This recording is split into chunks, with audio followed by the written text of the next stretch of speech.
Hello, everyone. Hey, how's it going? So, this is my very first attempt at any of this, so things might not go as well as you would hope. You might hope that it goes. But anyway, here I am. My name is Gary Johnson. I am Gary Projects. It's just me. This is my website, and I am sort of political first, but I am a horror movie enthusiast second. Okay, so much so that most of my entertainment posts um, are horror related in one way or another. Um, but again, I'm politics first. And I'm a libertarian. I call myself a far right libertarian. And by the way, what is that down there in the corner? That is a candle that at some point I will light. I wasn't going to be doing this until the evening, um, but maybe one day I'll show my face, what have you. But okay, so I'm going to be streaming a lot, to be honest, and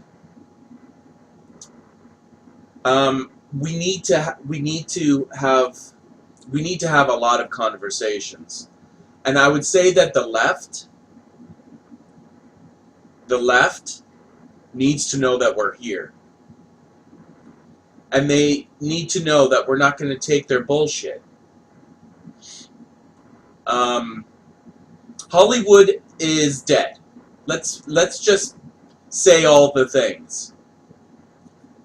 The attendance decline, okay, um, for Hollywood movies, people getting up off their butts and going to see a movie, that has been in decline for a very long time. 20 years. See this 2002 1.576 billion tickets sold? This is tickets sold column. That was the highest. And if you're wondering, that was the very first Spider-Man movie. It was Empire, or the prequel trilogy, Star Wars prequel trilogy. Hard to say. I don't know what's going on with my face. Number two. This was the second movie in that. I believe it was Attack of the Clones or something. And Harry Potter 2, I believe. I think it was Harry Potter Part 2, the second movie in that series.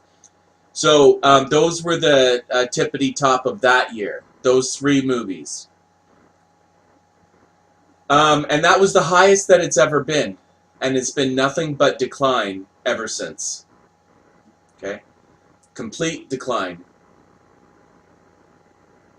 I'm going to say something in the chat.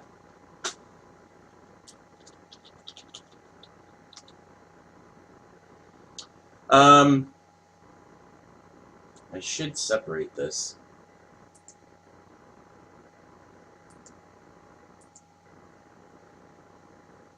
How about chat? There we go. That's a good idea. And then I can go elsewhere. Oh, but we want that one to stay on top. Oh, delete multiple. I'm going to have to learn how to keep that on top. For now, we'll just set it over to the right. And do this over here. And adjust a bit. My mouse has been double clicking quite a bit recently.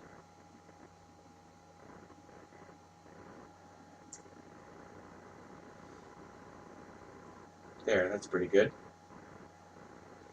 So,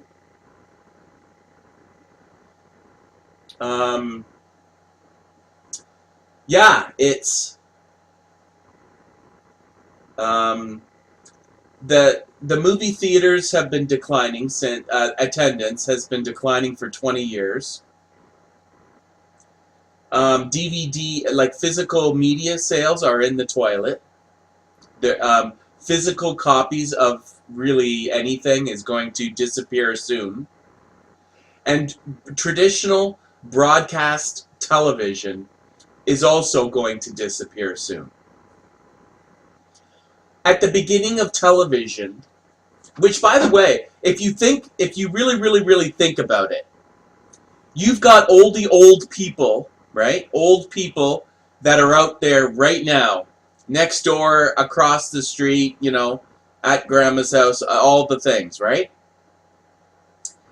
They have actually seen the birth of television, and they will also see the death of television.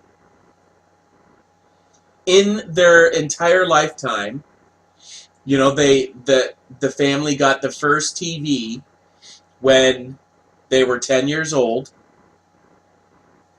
and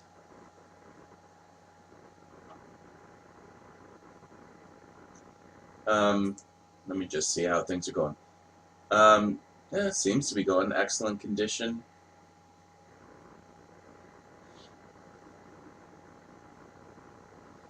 Everything seems, again, this is my very first time, so yeah, I'm not sure 100% of what I'm doing here. I don't even know if I should really be showing you that window. Probably not, but oh well.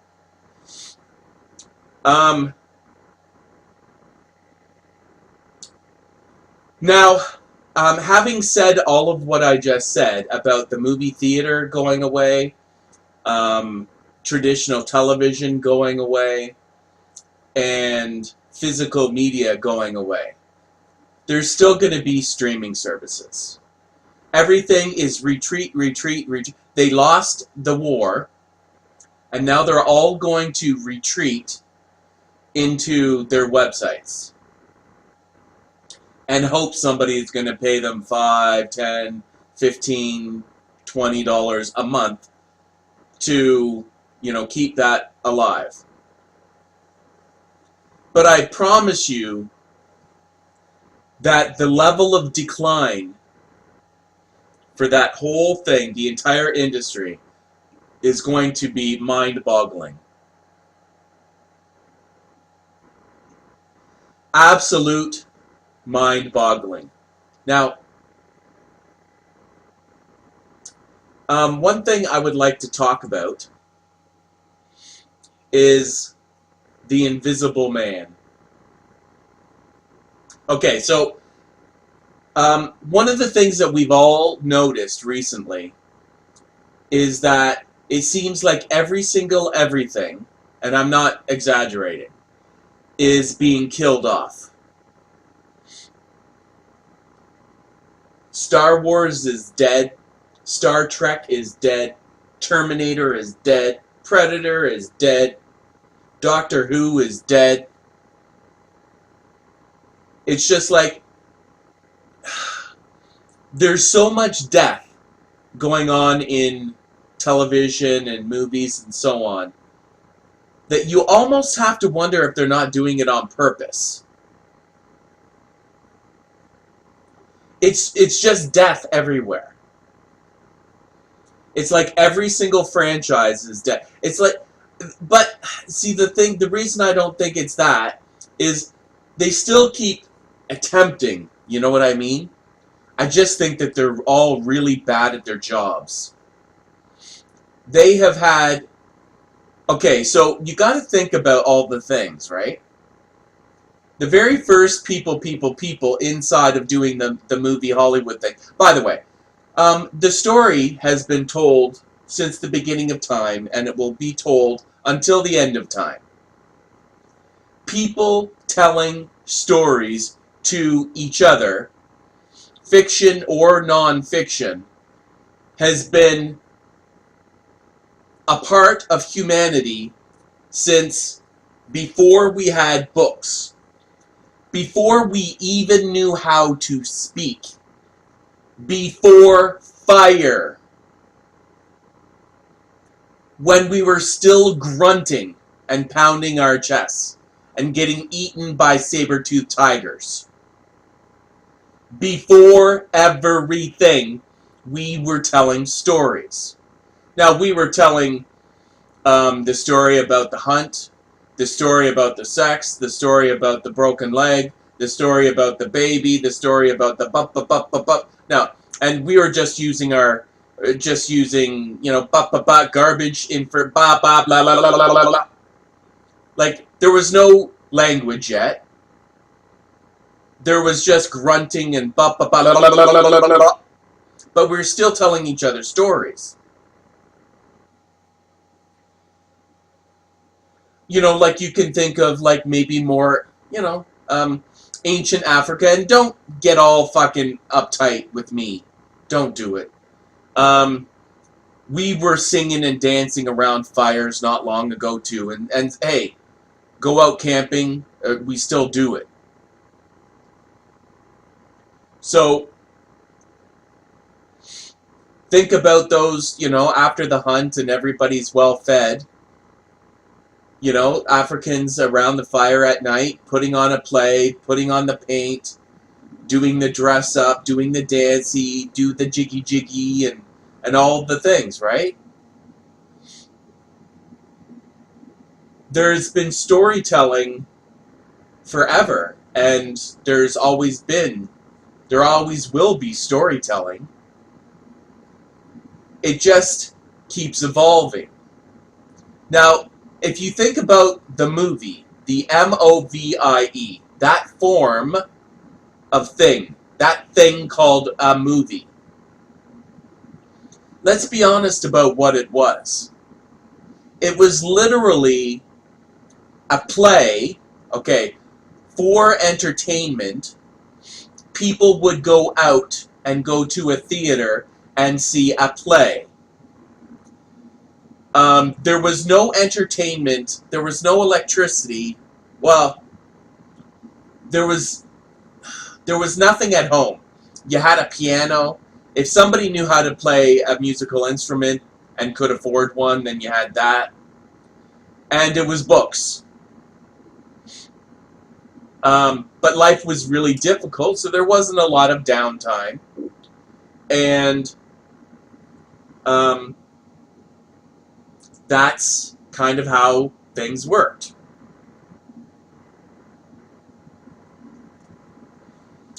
Oh, you can see the chat in multiple windows. But I don't think it matters.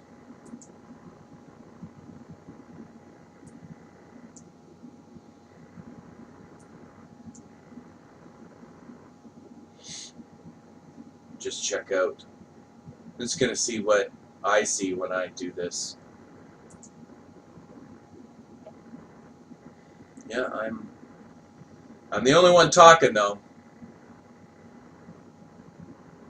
I should start deleting these, or just leave them. It doesn't matter, right? So the invention of recording devices, film, photography, and the evolution. See, at first it was a still image, right? But then it became a motion picture. It's literally a picture, a photo.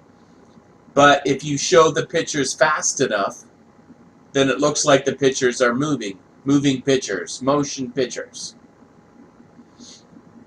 And a lot of the technology that you see today is based on that, by the way. It's based on still after still after. Just think of the old film. It was just like a series of pictures, right? See-through pictures where the light would come through, and then when I was a young child, that's how we saw movies at our school. There were still those. We had no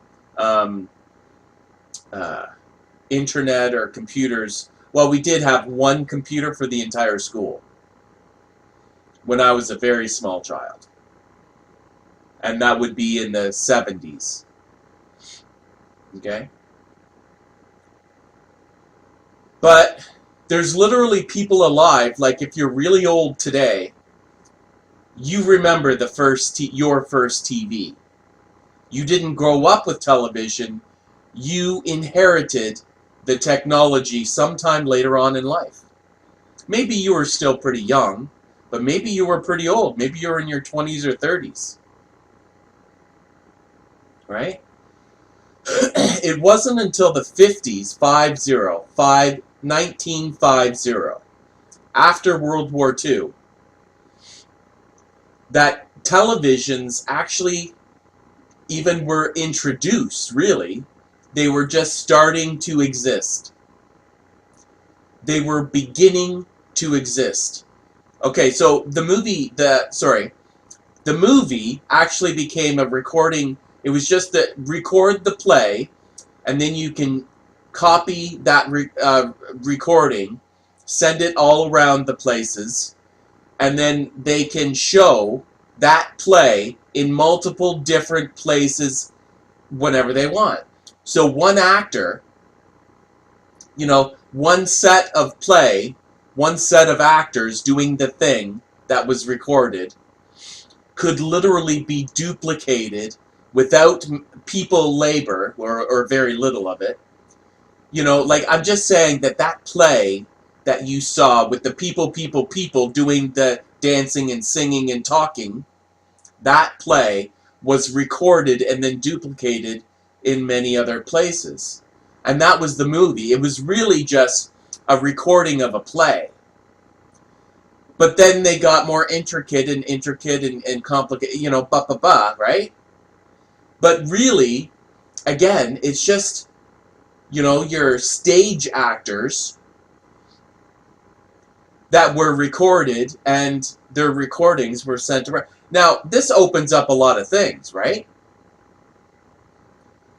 Now you need to slide inside of your brain this. Think about the movie.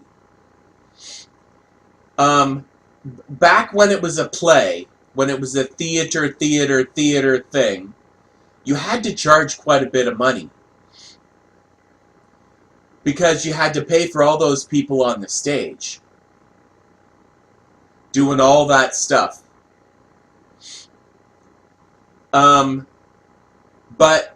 in a movie is literally, you only have to do all that stuff. The people in the movie, the thing, only have to do it one time. They do it one time, and they're good to go.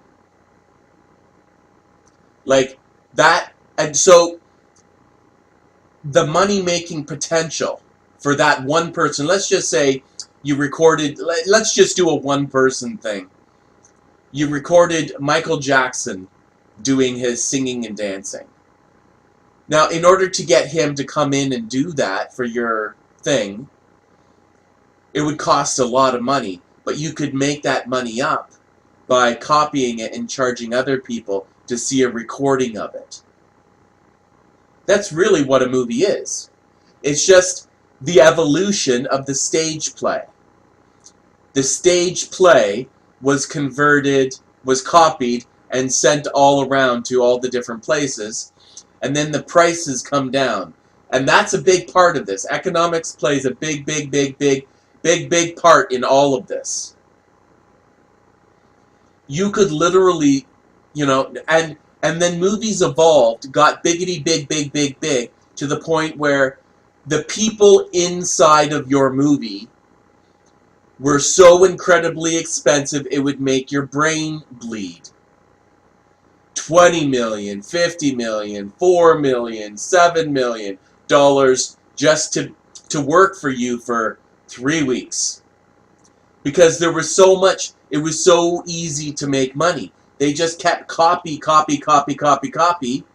then all they needed was one cheapo at the movie theater to play the movie back. Pay a minimum wage to just push a button.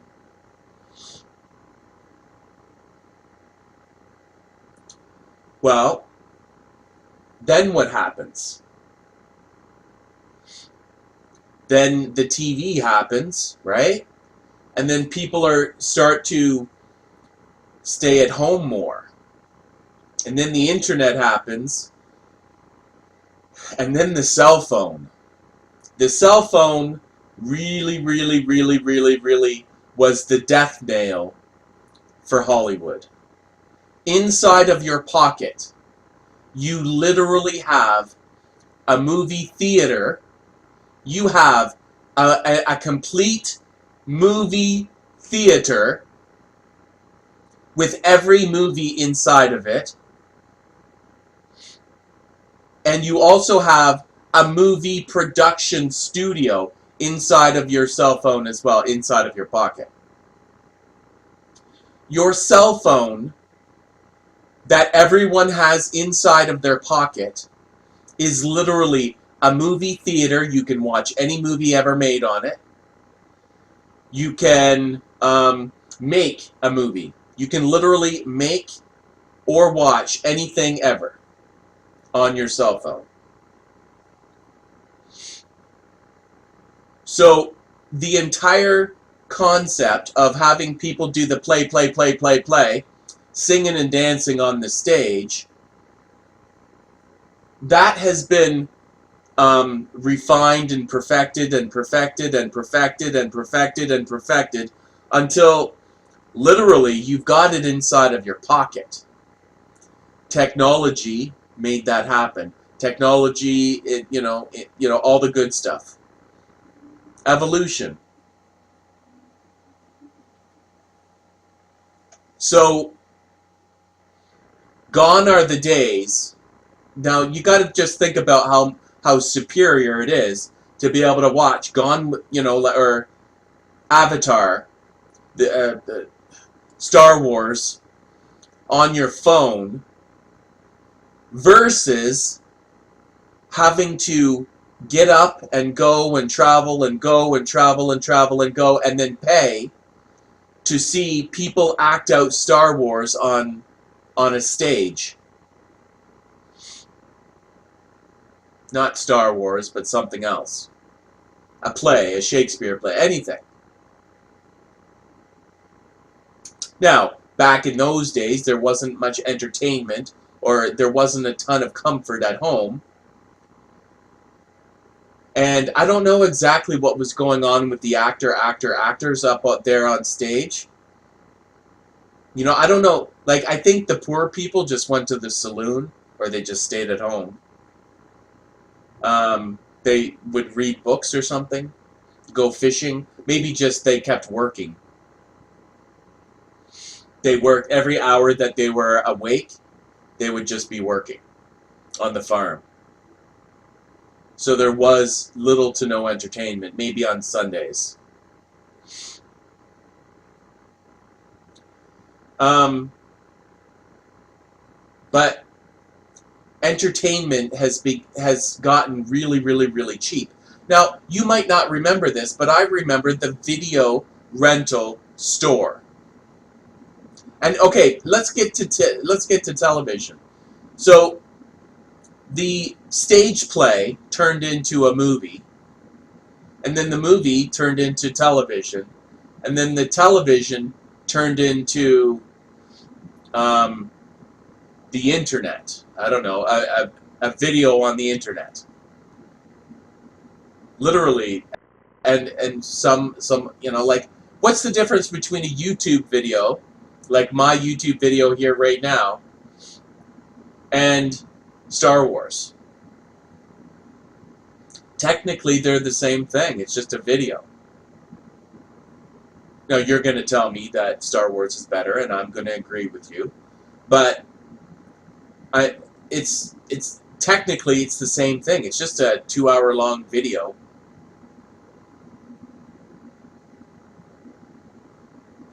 But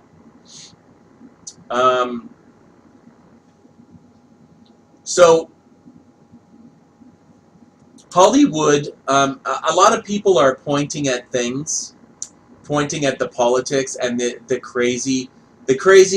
craziness the current state of, let's just call them what they are, the entertainer. That person that 100 years ago would be singing and dancing on a stage in front of a live audience. But technology has made this, okay, so it was grow, and then television did the thing, and then video rental stores did their thing, and it was grow. But I call it the year 2000. You can say 2002, but I say, but something happened in the year 2000. And that was cell phones and the internet became everyday sort of everything. There's nothing special about a TV show. There's nothing special about a movie. Maybe all the movies have already been made. Like, since 2000, the turn of the millennium, everything has been going down the toilet, in my opinion. And I don't think it's, I shouldn't even have to say in my opinion. There's nothing great made anymore. There's good, it no longer exists. The 1990s was the turnaround. It went from good to now we're going to just start to be making crap. The creativity is gone. And there's many reasons for it. It's all sequels and reboots and fucking garbage. Just dumb. I hate to break it to you, but the last two Avengers movies, they're fucking dumb. In 2019, all of your top Disney movies, all the Disney movies, even though they're the only ones that made any money, they're all dumb. They're all worse than what came before them. Every single movie in 2019 was worse than what came before it. At least in the top stuff. The good, the creative, the everything, it's just gone. It's all gone. Now, 20th Century Fox saw the writing on the wall. They saw the entire everything. And they were like, we're out of here. But it hasn't registered with most people yet. I don't know why. Why hasn't it registered with you that Hollywood is finished? It is absolutely finished.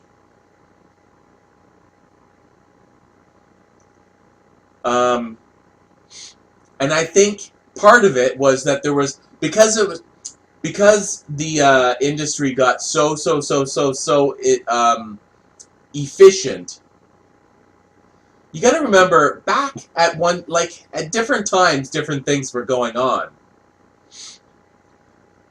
When the movie rental store began, that movie rental store had to purchase those movies on videotapes.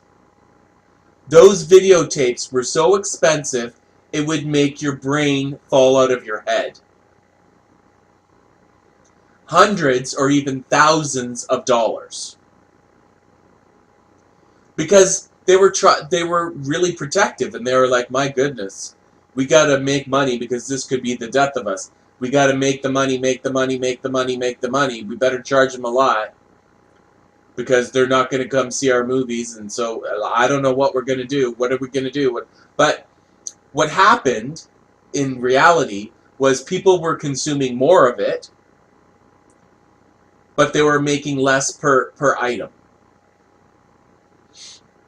Until it got to the point where people were consuming so much of it because it was everywhere. Everybody had a TV, and then everybody had a TV in their room. And then everybody had a TV in their pocket. That's where we're at now. There's a fucking TV everywhere.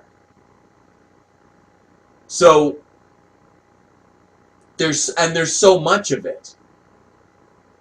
I always thought that one of the things that, the TV people needed to do was pull back. They needed to cancel half of the channels. Because even when I've seen people with their cable packages that have like 500 television channels, it's the same program on like 20 of them. This television show was it's a novelty to be able to flick around, flick through all these television channels. But then you realize by the time you actually flick through them, all of those programs are over. So you actually had to go to a guy. It's kind of a mess. The whole thing is a mess. But at the end of it, broadcast television is dying, movie theaters are dying, and being able to purchase physical copies of this stuff is dying. And it has been for quite a while. Like I said, now, the digital side of Hollywood is going well. But how much of that digital side relies on the physical side? What I'm saying is this. When you go to see Avengers Part 7, and you literally fire up Disney Plus, and then you're watching the movie. Maybe you have to pay a premium or something. How are you going to get everybody else excited about Avengers Part 7 without the theater? Okay, there'll still be movie theaters. They will still exist. They'll be out there.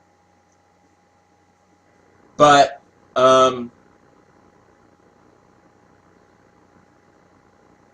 they'll be like museums. It'll be like, the kid who is now an old guy, and he's got his basement full of pinball machines. Well, that's what the movie theater is going to become. It's just going to be an odd little thing here or there, here or there. It's going to be a novelty of days, a relic of days gone by. The angry video game nerd, James Rolfe, has a little section of his basement that is a video rental store. I fucking love that thing. And by the way, if I could do my life over again, and it's not necessarily too late, by the way, I would actually, and by the way, if you hear this and you own a video rental store, there's a few still on Earth. There is a couple of video stores here and there and there and here. Okay? There's a couple still left. If you own one, put a comment down below. Let me know that you own a video rental store. Because, I could move into one. Literally, just get your streaming gears on. Yeah, I'd have to figure it out. And I'm kind of an old guy myself. But just get and just spend the entire all day streaming inside of a video rental store. Just live off of super chats, and maybe exclusives, and stuff like that. Just live inside of the video rental store. Just going around, seeing the old movies and picking them up and flipping them around and looking at them and pay, and maybe have interviews with customers and talk to the guy and, tackle a different shelf, and then after you've tackled all the shelves, then you go back and you start again. I have seen they do exist. There are movie rental places still on Earth, but the one that I liked the most that I saw on YouTube, I'm sure there's lots more. The guy's pretty old who owns it, and I don't know how long he's going to keep going. So, but maybe he's going to sell it to somebody. Maybe he'd sell it to me. But, just spending, like I said, hook yourself up with all the streaming gear and literally just, maybe an hour in the afternoon and then an hour in the evening, talking to people, only people that wanted to be videotaped. Have like maybe a little section, just like a little sofa, and you could talk to people about, you know, the movies that they picked and, why they still come to the video rental store, and like it's a beautiful thing.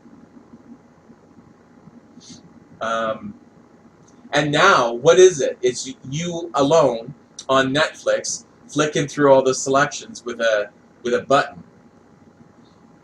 There's something not as cool. See, this is what I'm talking about. And then when you add the fact that, pardon me, I gotta blow my nose.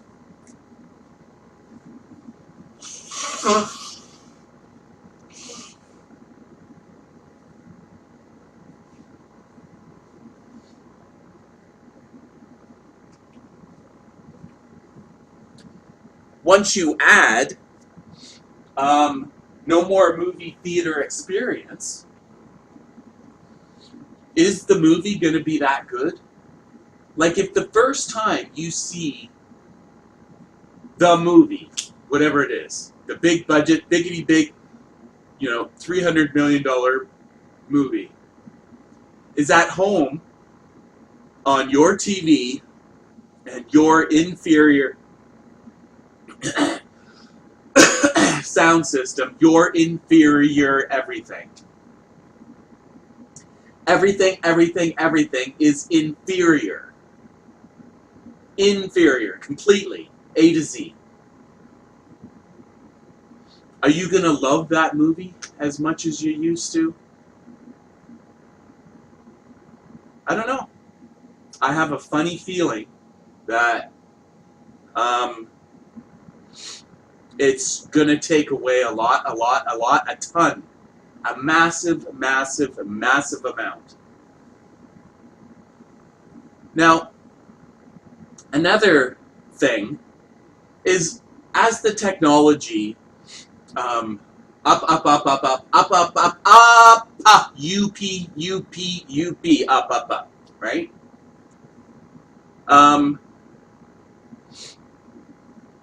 The people who wanted that money, people who wanted the money, they were all fighting each other. Fight. I'm going to make the best movie. No, I'm going to make the best movie. No, I'm going to make the best movie. And they fight.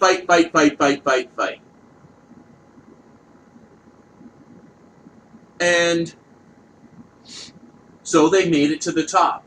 Now they're swimming in cash. They've got all the money. But then what?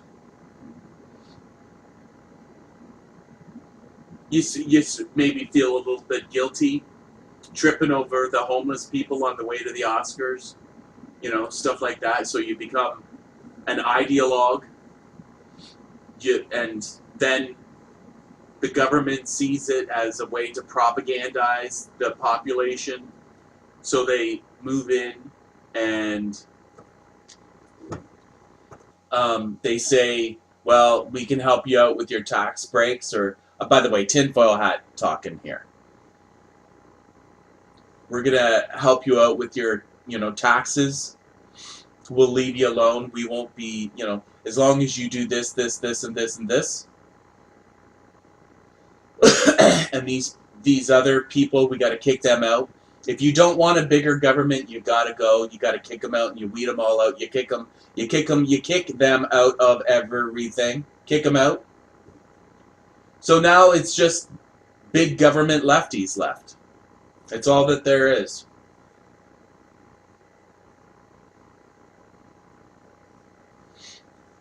And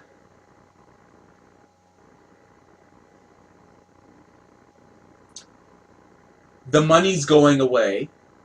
The prestige is going away. And you've got, and there's many other things too. Many other layers to this beast. Um, because daddy, rich, money,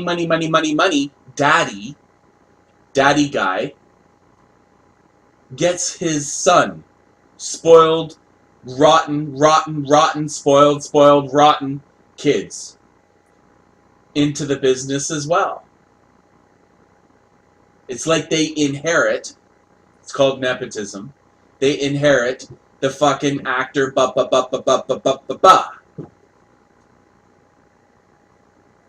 and it works. They didn't have to work hard. They just called up daddy, said, I want to be an actor. And daddy said, okay, I'll make some phone calls. And that's it. So, and then their kids do the same thing. And like in anything, right? In everything on planet Earth, you might say, oh my God, Facebook is forever big, forever big. But that's just during your lifetime.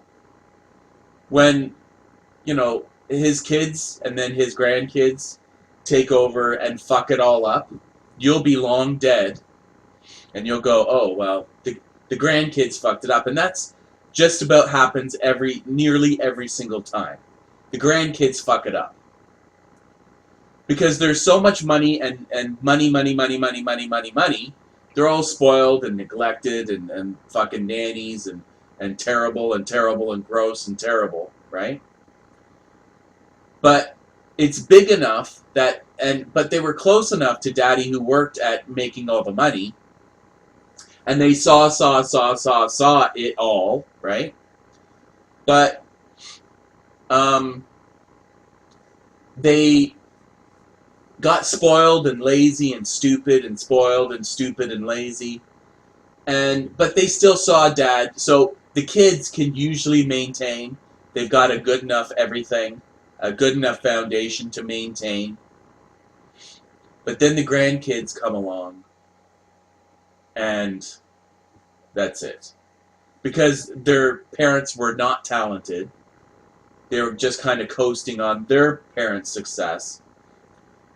And the grandparents are too old to, mentor the grandkids. So I think one of the reasons why the quality is in the toilet, the quality of everything in Hollywood is in the absolute fucking toilet, is nepotism. Now, you could add there's many layers to this, folks.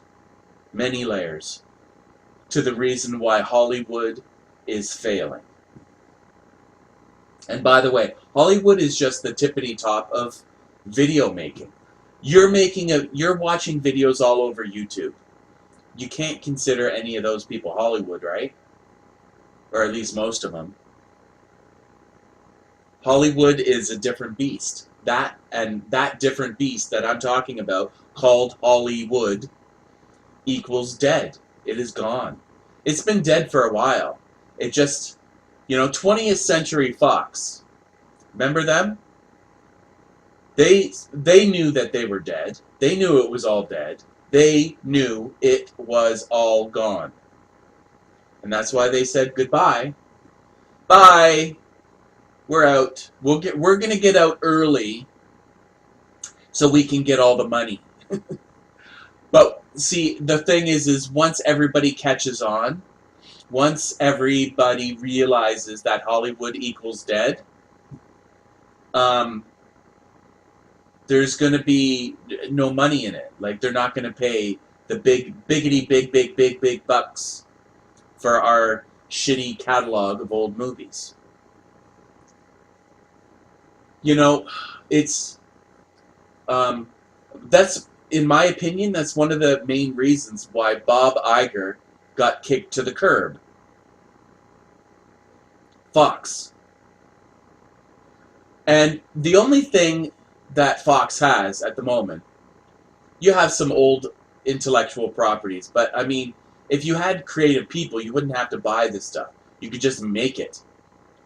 But they just keep hiring their buddies, their friends. And then you add in the politics. Oh my God, the politics. We'll get to that soon. But they just, there's so much working against them. And then actually the technology is working against them. You might say, well, all they have to do is film two people talking in front of a green screen. And then they can turn that green screen into whatever the fuck they want to turn it into. They can turn it into a fucking outer space anything. Right? But you have to be creative, and you have to know, and you have to have a vision. You have to be creative. You have to be creative. You have to be creative. And these people ain't it. Just think of, like, I'm telling you, and I am right. Just agree with me. It'll save you time. But all the good movies ever made stopped being made at the end of the 80s. There was a couple in the 90s, but since 2000 it's been downhill. Creatively bankrupt, all it is remakes and reboots. I mean, look at all the biggity big money from Disney last year in 2019. All the biggity big money. It's all fucking remakes and reboots and sequels and prequels and soft reboots and stop. You know, there's people that still won't admit that The Force Awakens is a remake. It absolutely is a remake. Of course it is. To think otherwise is just like you're in denial.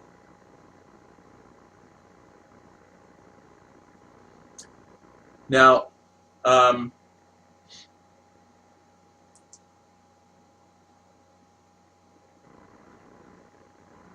2020.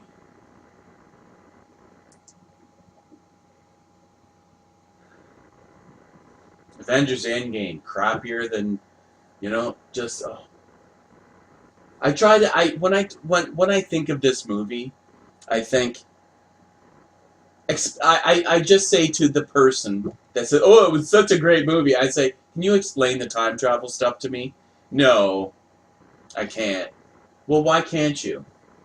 Because it doesn't make sense to anyone. A bunch of words could come out of my mouth, but I'm not going to be able to make sense of it because none of it. And even when Disney tries to do it, they break their own rules in the same movie. So yeah, it just doesn't mean it. It means whatever we want it to mean at the time. Okay, so the time, even though the movie is literally about rewinding time and going back to fix the previous movie, you can't explain to me this thing. No. We give it a bunch of big, a string of big, a long string of big, long words to fool you into thinking we figured it out, but we didn't. No, we have no idea what we're doing. And by the way, with all of these biggity big cashola movies, it was still down last year. 2019 was still down. It's not doing well. It's not doing well at all. Lion King, worse than the one before it. The Rise of Skywalker, worse than fucking everything. Frozen 2, worse than the one before it. Toy Story 4, worse than all three before it. Captain Marvel, pfft. Spider-Man Far From Home, who cares? Aladdin, worse than what came before it. Joker, I'm so sick of comic book movies. I don't care. I'm not a comic book fan. I can respect different fandoms because everybody's got their fandom. Do you like football? Do you like fixing cars? Do you like, gardening? Do you like cooking? Do you like whatever? Right? Everybody's got their interest. But comic books ain't one of mine. And there's just so fucking many of them. I used to be able to, 5 years ago, I put on a comic book movie and probably enjoy it, but not these days. Not these days. Um, now, and so on and so on. It Chapter 2. Well, you got Jumanji. You got kids' movies, comic book movies, some would say are the same thing. Jumanji, kids' movie. And then It Chapter 2. Like, there's no comedies, no romantic comedies.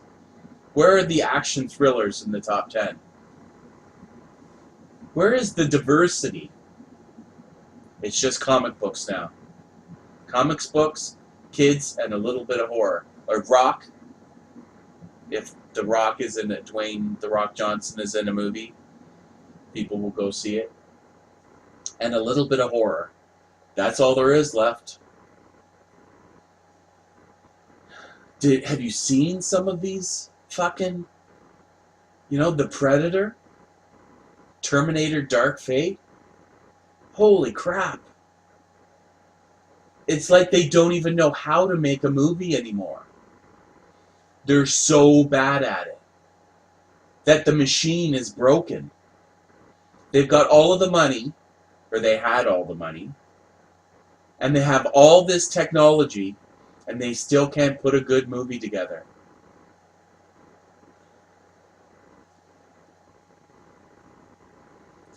Well, let's be honest, folks. It's not just movies. Like, all these are inferior to what came before them. All of them. And by the way, Us is a fucking joke. It's an absolute disgusting mess. Us is the modern art of horror.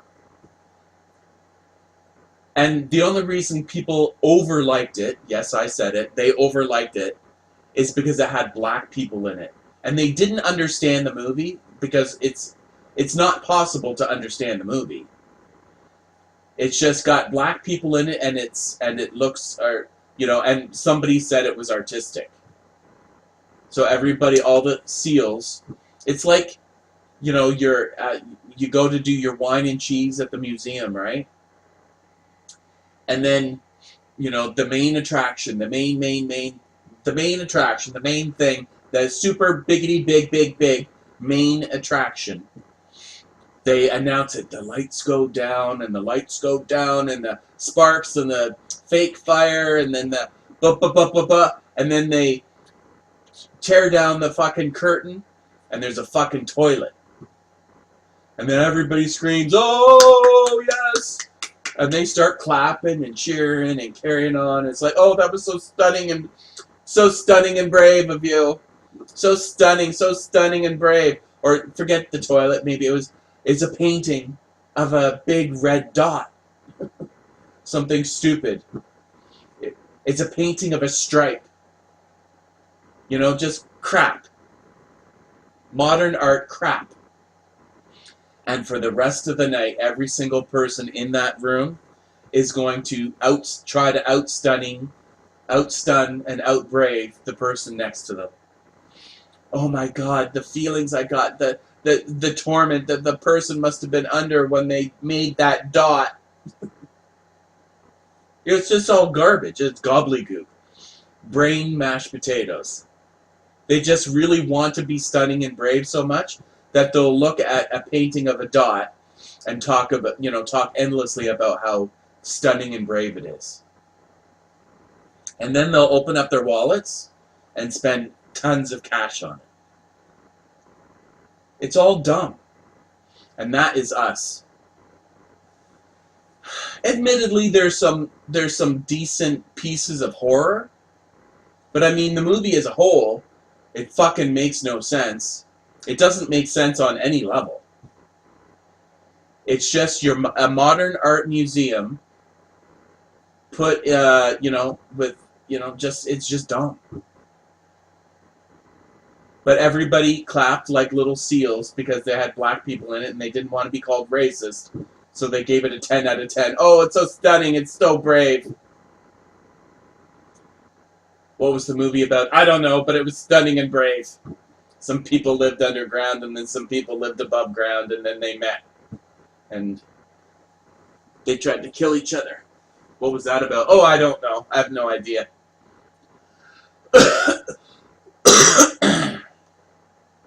I'm sure Jordan Peele meant something by it. He's just gonna not tell us.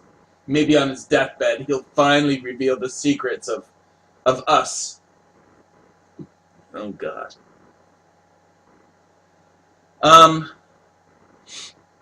But yeah, it's crap. Where is the Jurassic Park? Where is the E.T.? Where is the Close Encounters of the Third Kind?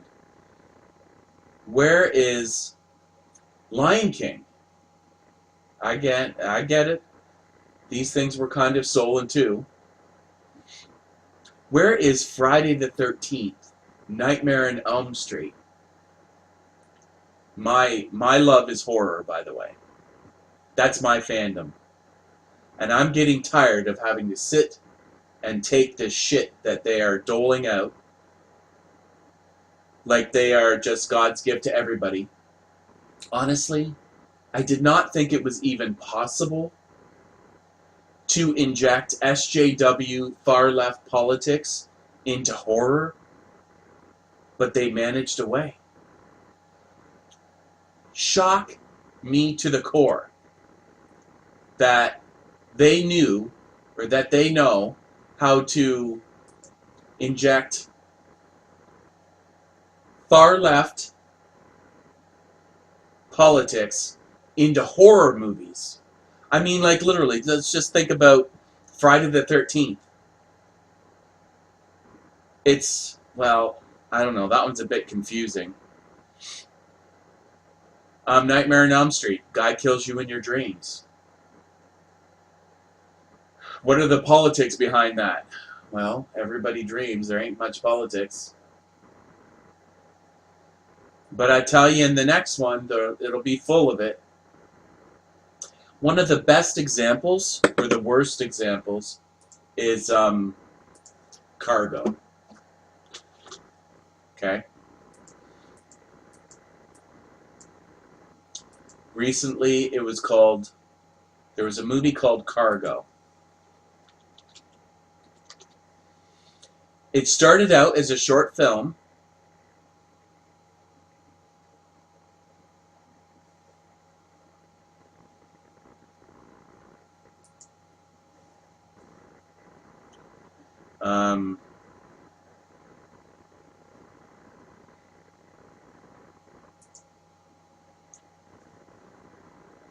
Here we go. 2013, it was a short film. And you can catch it on my website. On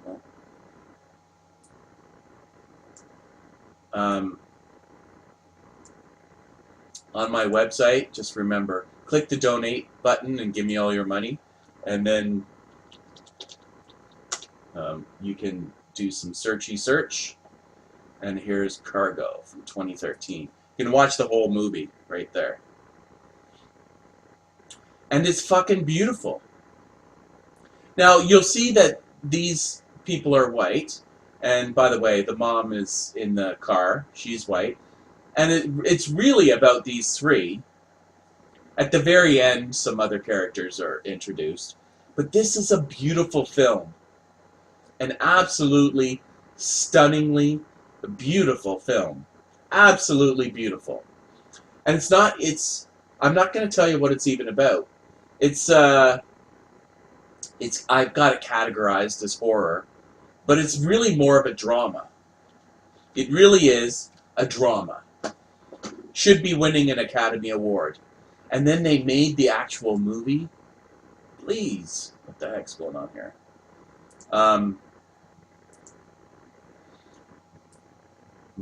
I need a better mouse. You're going to give me all your money, remember? And then I'm going to buy myself a new mouse. Anyway, so it's a beautiful film. Short film. Again, I'm not going to...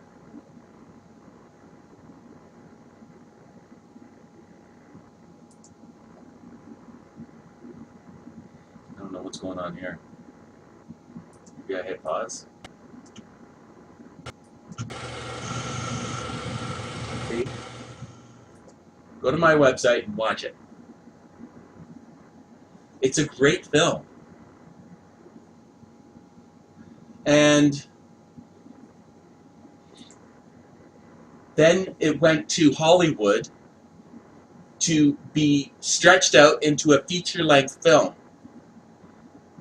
And they literally injected every single piece of white man bad propaganda, far-left identity politics, today's modern far-left bigotry, hatred, stupidity, just gobbledygook.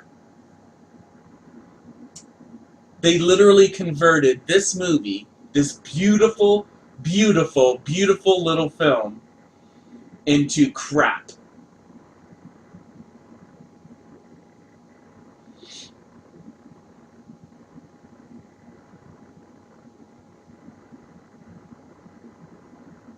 Yeah, here. A beautiful little film, and it was completely unnecessary. There is no reason. Like, if they wanted to show non-white people in a positive light, they could have literally just remade the entire film, just take out all the white people, and then replace them with black or brown or whatever you want. And just continue on with this short film. Do the short film, but longer, with people of color. But no, that's not good enough. See, today's left, it's not good enough to just, be nice about things. See, they gotta shit on white people. You gotta shit on men. You gotta shit on straight people.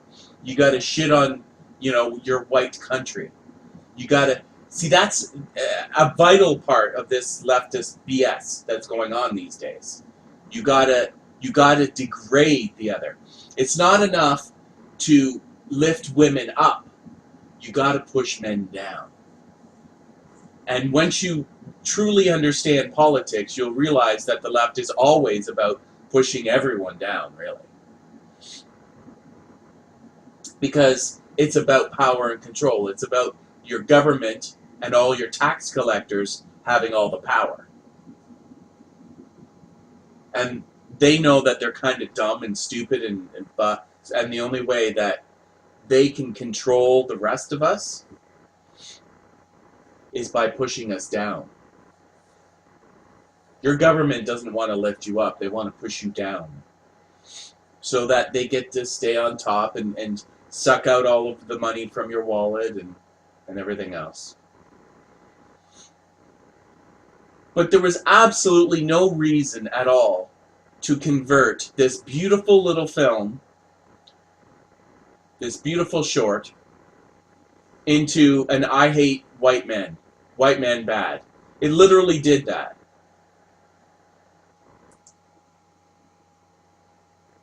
I wonder if they put it in a...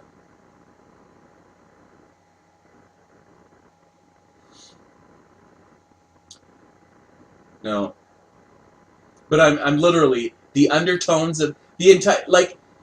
And people are going to say, well, sometimes white men are bad. Oh, fuck off. We're so tired of that over here on the right. I'm so fucking tired of it. I'm tired of you talking. I'm tired of every single movie being painted the same way. And when we call it out, you say, well, sometimes it does happen, Shut up. We know what you're doing. The jig is up. You're being a dumbass. I actually, somehow, some way, some shape, some form, I appreciate the honest lefties. Yes, I hate all straight white men. I hate men. I hate them. And here's an interesting thing. Ruby Rose, who considered herself gender fluid, is now playing Batwoman on the CW. Okay? She considers herself gender fluid. That means that sometimes she's a guy, Sometimes she's a girl. Sometimes she's a guy. Sometimes she's a girl. It's up to her what she is, boy or girl, whenever she feels like it. And one of the things as she was promoting her TV show, which is terrible, nobody watched it. Well, very few people watched it. Just like everything else, everywhere. It's all just garbage, and it's all full of the same political BS.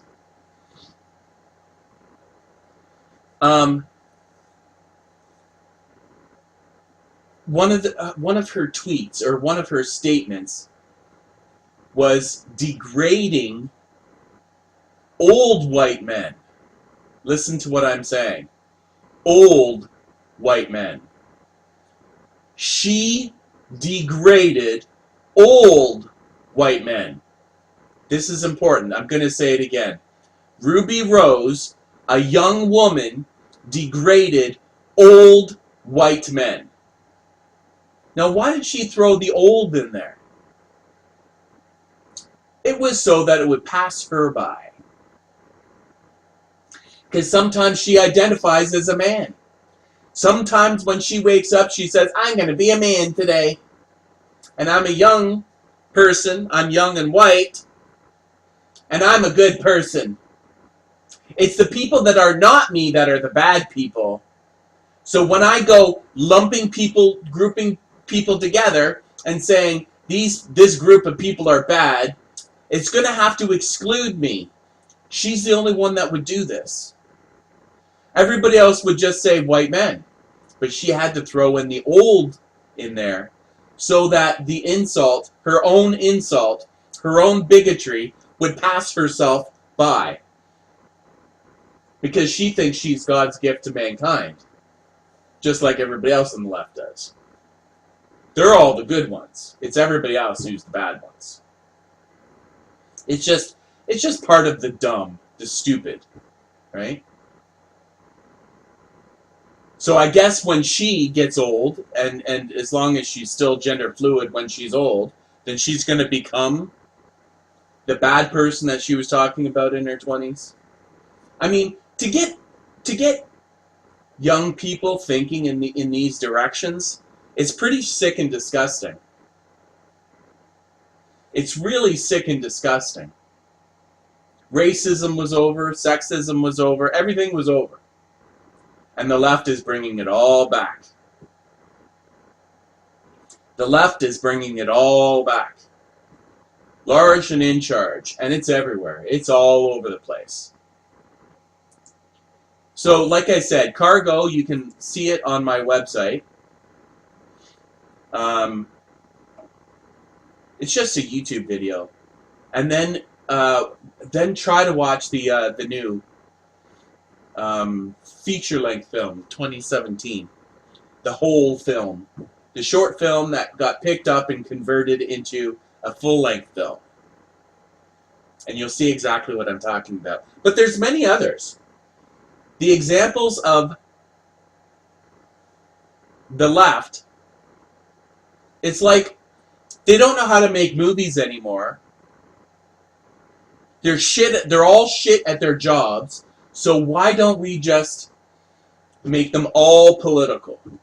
Make every single movie everywhere just, we are stupid, disgusting, lefty, blue-haired, multi-gendered, just bleh. Great big fucking potato heads. Every single everything. Just a bunch of frickin' potato heads. And this weekend, Invisible Man, 28, oh, that came down a bit. $28 million. It was 29 earlier. But still, a pretty good opening for a horror movie. And especially with the Blumhouse. Blumhouse is a low-budget movie maker. So, I don't know, and that's a whole other topic. I don't understand where all the millions and millions and millions and millions and millions of money goes, and I follow this stuff pretty closely. But what's the difference between this movie made for 7 million and the next one made for 250? You know what I mean? Where is that money going? I want to see where that money is going, because there's so much about this entire thing that I don't believe. And television is dying too, by the way. I've already said that, but television equals finished as well. But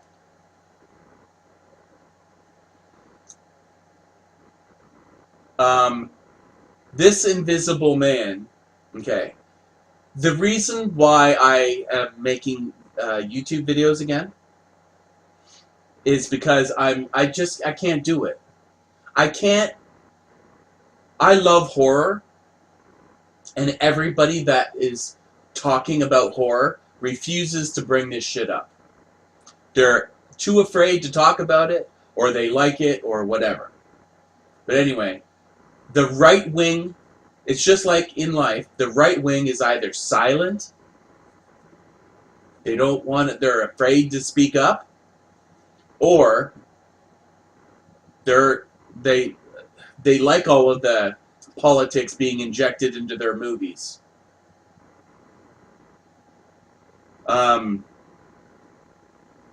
Because it's all leftist BS. Now, this Invisible Man movie, okay.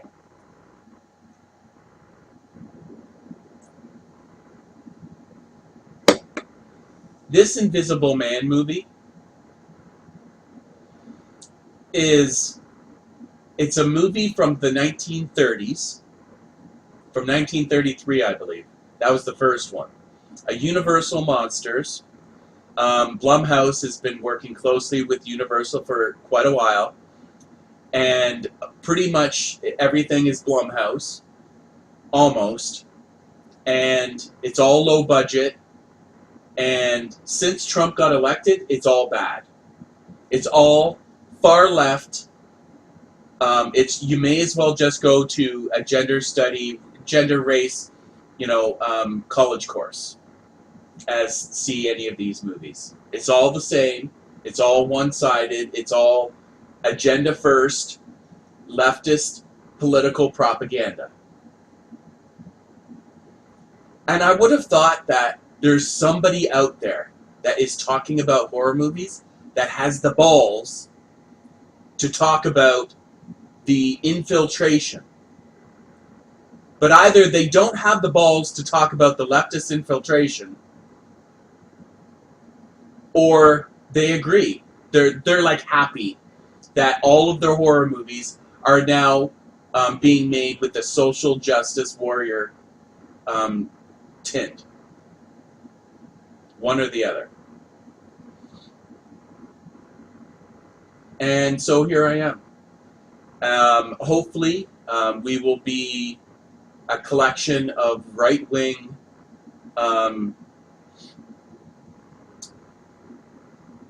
I wonder if I can change these things midstream. No. Right-wing horror fans? No.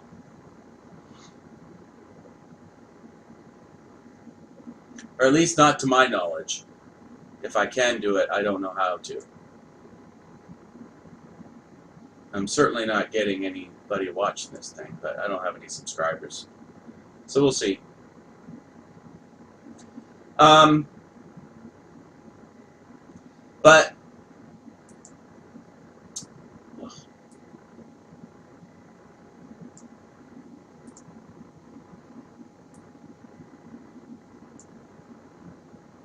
yeah.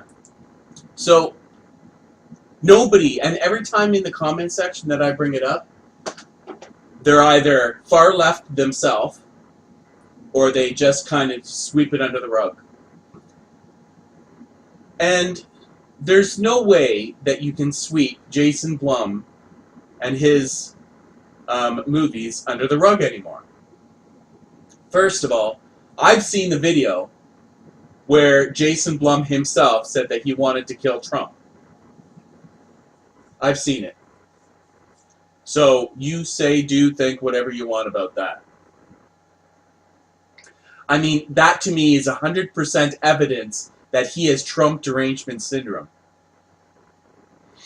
And now you're going to talk to me about separating the art from the artist and being, like, well, I can separate the art from the artist and blah, blah, blah. Okay. So Trump became president at the beginning of 2017. So it takes time to make a movie. But already in 2017, we have Get Out, which is his take on... and by the way, before this, it's not too bad. It's fine. Like the Green Inferno, one could argue that that's kind of racist. But he still did that. The Visit, a bad white guy, or, some kids visit some, that was kind of Sinister, The Gallows. Nothing going on. Unfriended. Nothing going on. But then Trump becomes president, and then we Get Out. Him and Jordan Peele, their precious black, or half-black, president, Barack Obama, is no longer president, and they're sad that Hillary Clinton, they just, because the gender is what matters, the race is what matters, they just wanted the girl to be president. Because it's a girl's turn now. And so Get Out. It's obviously a movie about slavery. And I didn't have a problem with it. Yet. The Belko Experiment, fine. There's nothing going on there. These smaller things I will just skip by because I don't know what they are. Happy Death Day. Okay, so here is, if you are a good person, you're on the left. The left thinks that they're the good people. Now, I think the same thing, but so I didn't even really criticize this one too much yet, right? But it's a pattern. You're going to start to see a pattern soon. Happy Death Day, I didn't, the gooder she got, the more lefty she became, which is kind of a weird thing, but whatever. So you think you're a good person, it's not the end of the world, right? And by the way, he's still working with Weinstein, right? Let's not overlook that part. Just another, there's Weinstein over here.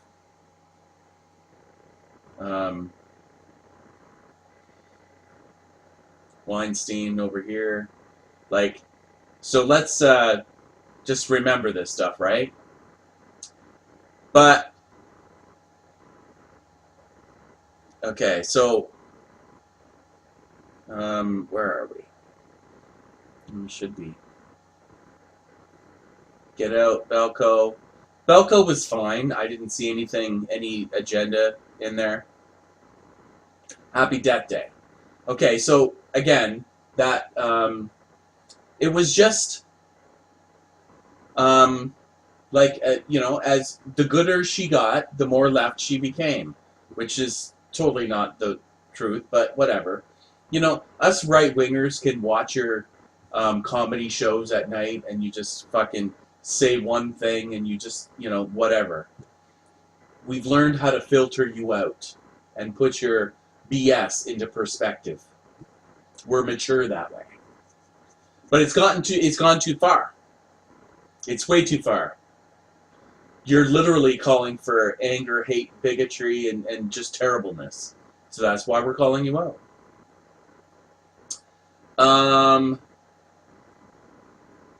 So then, Insidious: The Last Key. I didn't see anything here. I didn't like the movie either, but whatever. It looks like some people did. 172 million. Jeez.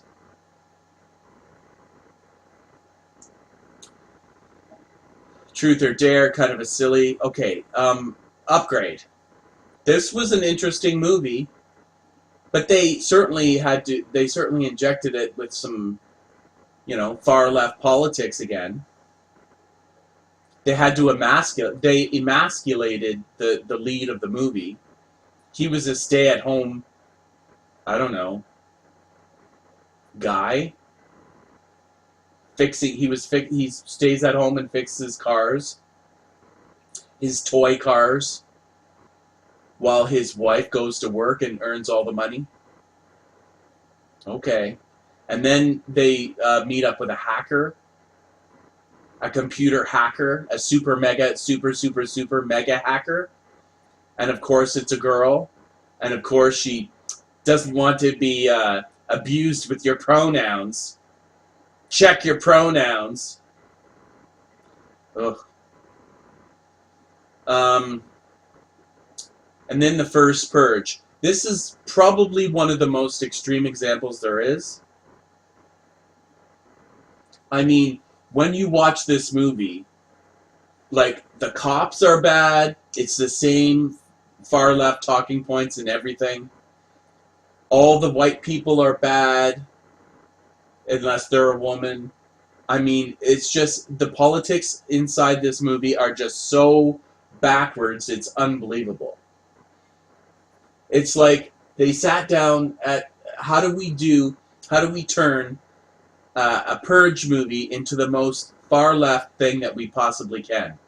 And that's what you got. Unfriended Dark Web, I don't know if I saw it or not. I didn't see much there. Black Klansman, I haven't seen it because just the name. I mean, now I'm turned off.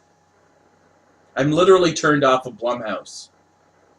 Black K Klansman? KKK, really? I don't know what this movie is about, but I don't want to have nothing to do with it. Oh, you're racist. It's a stunning and brave movie about the KKK, and you're just a racist. Oh, shut up. Halloween.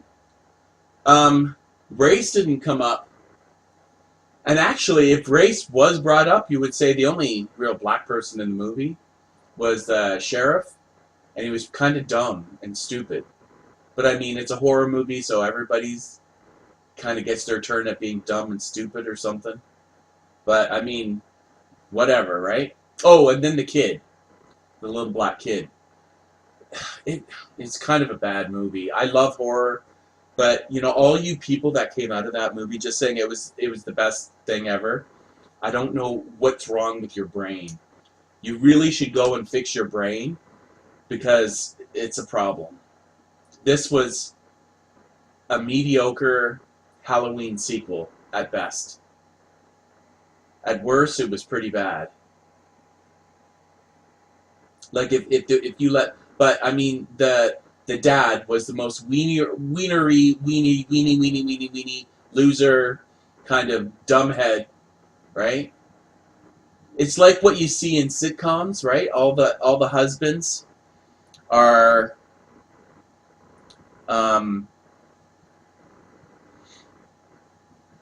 what are they? They're fat and stupid.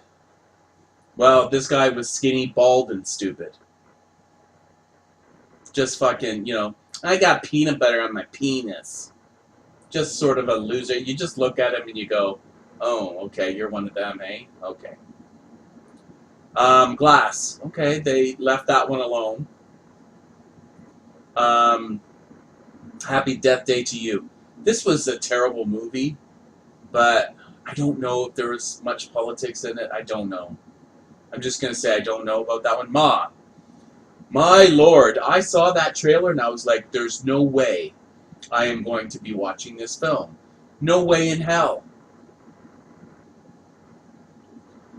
Like, even the black friend in the movie, the bad girl, which is a big, fat, black, old woman, the bad guy in the movie, paints his face white. And I knew right then and there that this is, oh shit. This movie hates white people so much, even if you're black and you hang out with the white people, you're going to be painted as the evil person.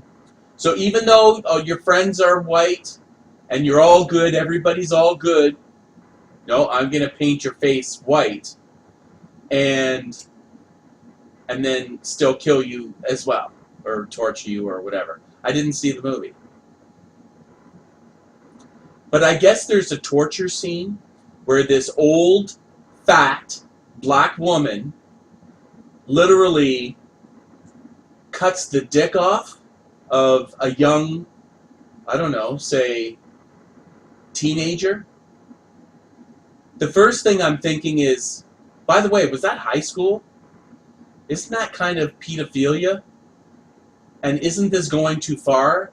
This is kind of like the feminist, porn. How they just love the idea of cutting guys' dicks off. It just like really gets them going. What was her?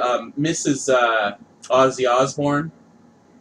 After that one guy got his dick cut off or something like that, she laughed and clapped or something like that on her show.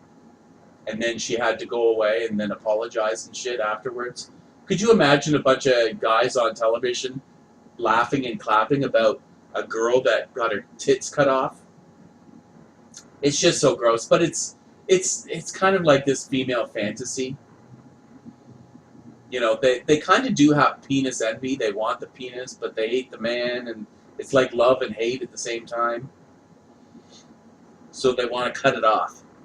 It's a terrible thing it's a terrible way to be. Now, but I mean, yeah, as soon as I saw her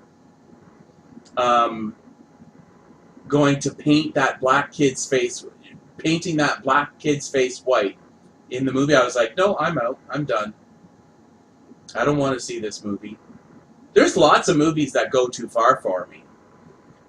And the political is just one reason. Like the extreme horror, I don't want to have anything to do with it. Extreme horror, let me say that again. Extreme horror, I don't want to have anything to do with. And I hate it when sex is brought into it. I hate bringing sex into a horror movie. I don't like it. But in this one, it's like supposed to be a big, fat, old black woman ties a teenager to a bed and cuts his dick off. And from what I've heard, you get to see it. Or you have to see it, whatever you think. And to me, it should be illegal. Even implying sex with children. Why is there a teenager with his penis out in this movie? I don't care if the actor is actually of age. This is how all the lefty be, but they're going to be all stunning and brave, right? In this movie, they're going to be all stunning and brave about how bad white people are, right? But then they're going to have a big fat black woman cut a teenager's dick off. Because probably, I guess the movie, and see, there's another thing. I guessed the movie plot long time ago. As soon as I saw the trailer, I was like, oh, some white man did her wrong, and she's going to get her revenge. And she's going to be a sympathetic villain. People are going to feel sorry for her. Now, I don't know if I'm right or wrong. I don't know. I don't care. I'm checking out of my own genre. You talk about not... I checked out of Star Wars after The Force Awakens. I have not seen The Last Jedi. I have not seen The Rise of Skywalker. I don't care. I'm done. The Force Awakens was crap. I don't want to continue. And all of these other things, every fandom is checking out of their own shit. I'm checked out of horror. I'm literally checked out. I'm done.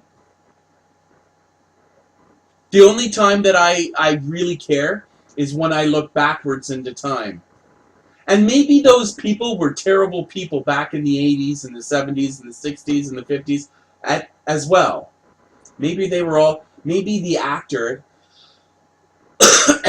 Once upon a time, it was well known amongst everyone on Earth that actors were actually very degenerate, terrible people.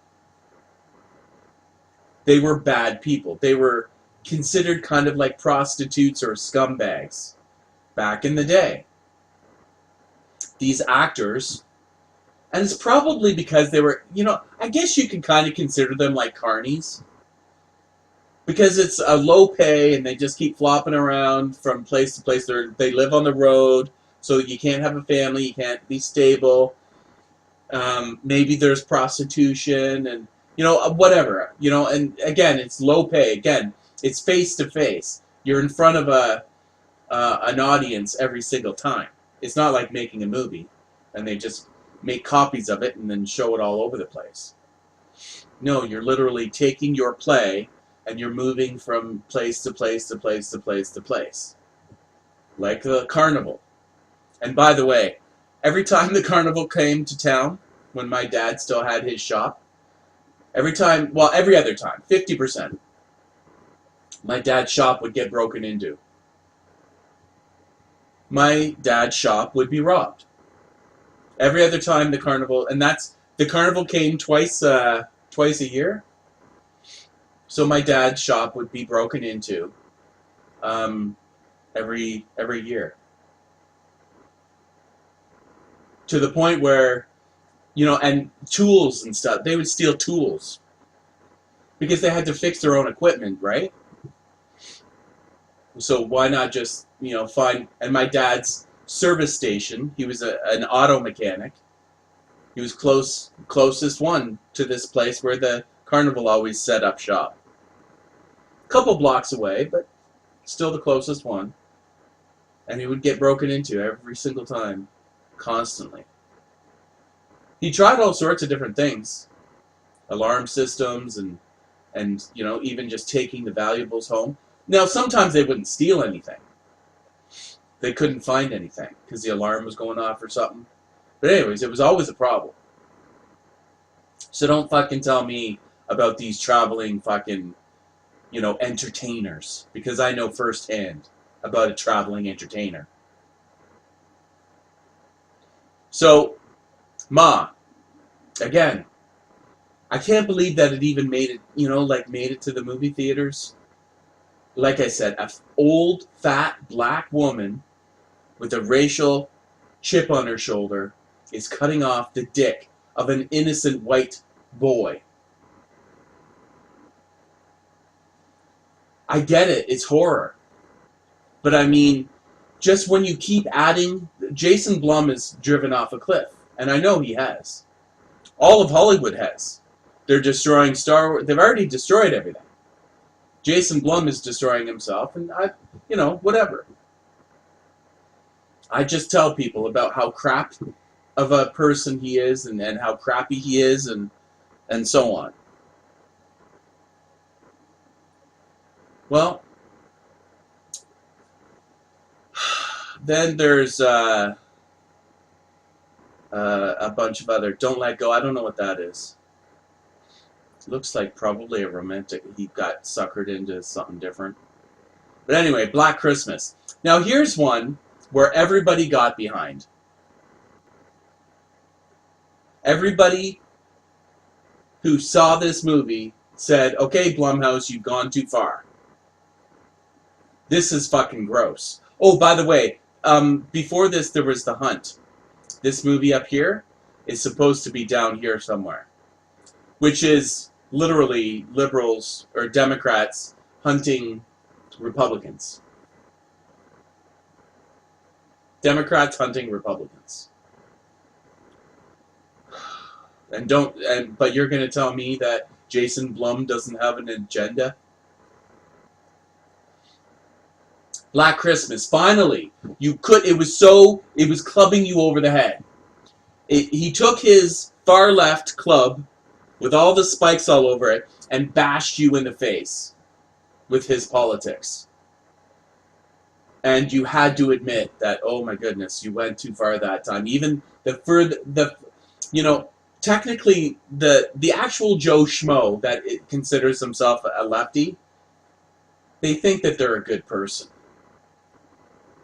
and I don't know. It's confusing. I'm not going to get into that. But they spoke up. They said, okay, Blumhouse, Jason, you've gone too far here. Pull that shit back. Fantasy Island. I don't know. I think it's just, overall, it's just a really bad movie. A really bad movie. And as far as the agenda, I don't know. Because, like I said, here's the thing. I can't trust anybody. When your mouth moves, you're talking about stuff. I signed up for your YouTube channel for you to talk about horror.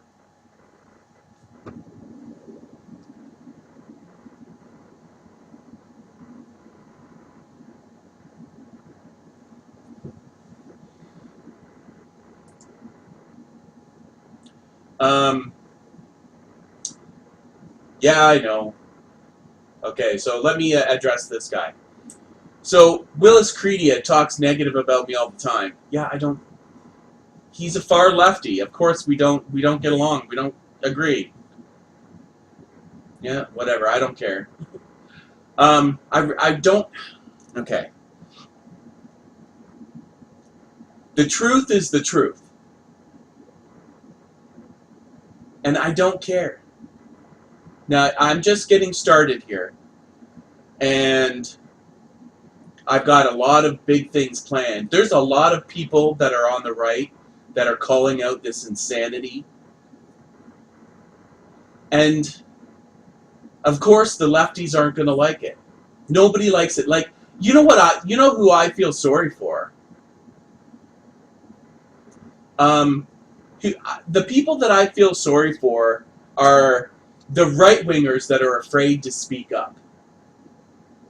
The right-wingers that are afraid to speak up, I feel sorry for them. They've been bullied into silence. Because if they say anything counter the far left, then they get called out. They get called a bigot and a racist. And by the way, I'm gay. And they have no problem calling me whatever they want. And I don't care. I don't care. I cannot, the left is going to be the left. You have to decide to look into politics to an extreme degree. And you can't expect it of everyone. The school system is against you. Hollywood is against you.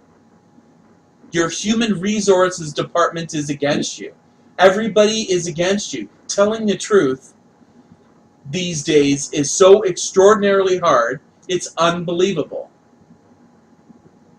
Just telling the truth. Men are not equal to women.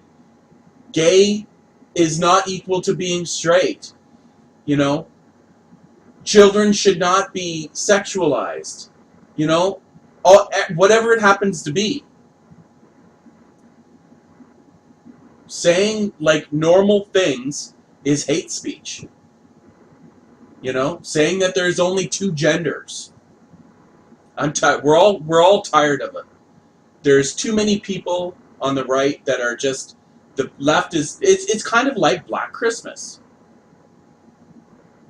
It pushed everybody too far. And that now this month, coming up soon, is going to be The Hunt. So anyways, I was in the midst of talking about Fantasy Island.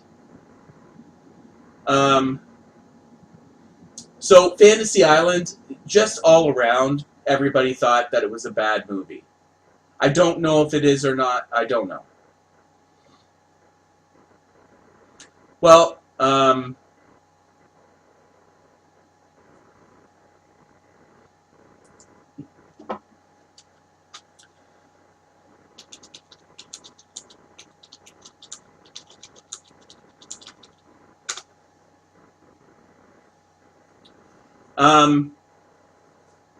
but this Invisible Man thing really, this weekend, it really kind of pissed me off.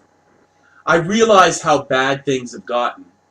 When I went to all of the different horror channels, the people that I really enjoy, talking about horror, and none of them, one person brought it up a little tiny bit, that maybe they injected a little bit too much identity politics, white man bad in this movie, but it was just like a little wee tiny fleeting nothing. This entire movie is identity politics from start to finish. The Invisible Man is supposed to be about an invisible man, but no, it's actually about the Invisible Man's ex-wife, ex-girlfriend, whatever. So there's the first stupid, is they transfer this movie, and it's like, you can just, it reeks of identity politics. I hate men. Men are abusive assholes. And I'm a horror fan. When I see Jason running around the fucking woods, chopping up all of the teenagers, I don't have a problem with that. But why do I have a problem with this one? It's the way it's being done. It's the agenda behind it all. And I for one, am absolutely sick and tired of people saying that I'm crazy for, like, hey, sometimes men do abuse women, How about Maniac? How about that? See, there's a good example. Maniac. Henry, Portrait of a Serial Killer. There's all sorts of really bad guys, but this one, no, they're going to switch the Invisible Man, a known property, into an abusive ex. And by the way, the whole story is dumb. When you go to explain this movie to someone else, it's dumb. The original is fantastic. The original, Invisible Man, is a scientist creates an invisibility potion, but one of the ingredients is going to drives him crazy. His lover, his girlfriend, and his friend discover that. Oh, and then, by the way, and he runs away to try to discover a cure. And his girlfriend and friend are looking for him. That's it. Yeah. He does turn crazy. The invisibility and the drug get to him, and he goes crazy and nutso. But whatever. In this one, it's like, when you go to explain the Invisible Man to somebody, the definition, or like, it's...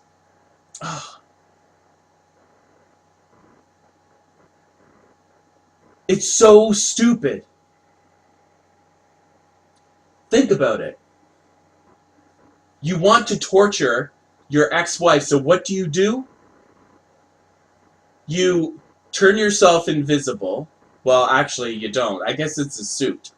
Which, that's even stupid. Shouldn't it be called the Invisible Suit? Is it the Invisible Man when it's just a suit? So, he invents a suit, he fakes his own death, and then dangles $5 million in front of his ex? I thought she was a strong, like, if this is supposed... See, this is when the left doesn't make any sense. If this is supposed to be about an empowered woman getting revenge on her meanie ex-husband, first of all, Elizabeth Moss is a big old fat failure. She's never been in a movie that's made money. This is going to be her second one. First one was Us, and now this one. She's 37-year-old Scientologist, by the way. If you're 37 years old and you're sitting across from your abusive millionaire husband, And you're still sitting there at 37? Where are the kids, by the way? But you're sitting there at 37? I mean, have you ever heard of the term, fool me once, shame on you, fool me twice, shame on me? Well, the same thing is for abuse. Abuse me once, shame on you. Abuse me twice, shame on me.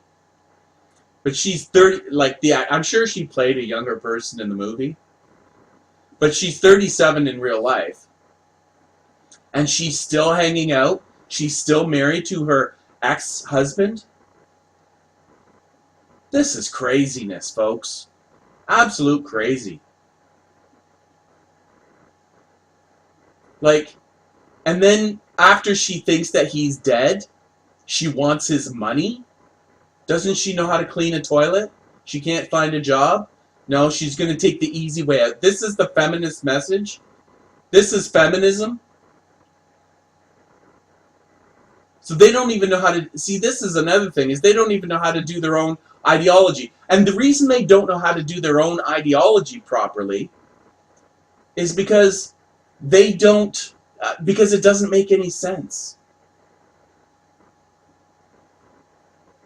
Like every road, every road down... Okay, so you have life right here in the middle, right? And then the left says, well, men and women are equal, even though they're not. But they say that, and then they shoot out from this ball in the middle. They shoot out in that direction. And they keep going down that road, but it started with a lie. But they have to keep going down the road. They don't want to admit that they were wrong about anything. And they just keep digging their heels in, no matter how little sense it makes, no matter how... Nothing makes any sense anywhere. It just forever and ever and ever and ever and ever. It just goes down to insanity. Nothing makes sense. Another good example of stupid feminism is in The Last Jedi, when I forget who it was. I think it was Leia or Holdo. I think it was Leia that smacked Poe across the face. All the feminists are like, yeah, you go get him, girl. And I'm sitting there going, wow, your boss just smacked you across the face. First of all, everybody else around that incident was just carrying on doing like it was normal. That means that it's a bad movie. But I mean, your boss just smacked you across the face? Your girl boss just smacked you, a man, across the face. The only reason she did that, by the way, is because she knew you wouldn't hit her back. Because we all know what the hitting turns into, right?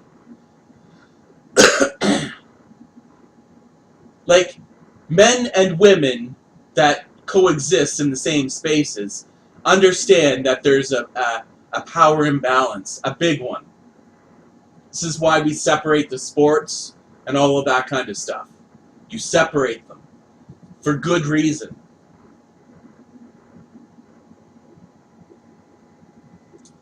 But,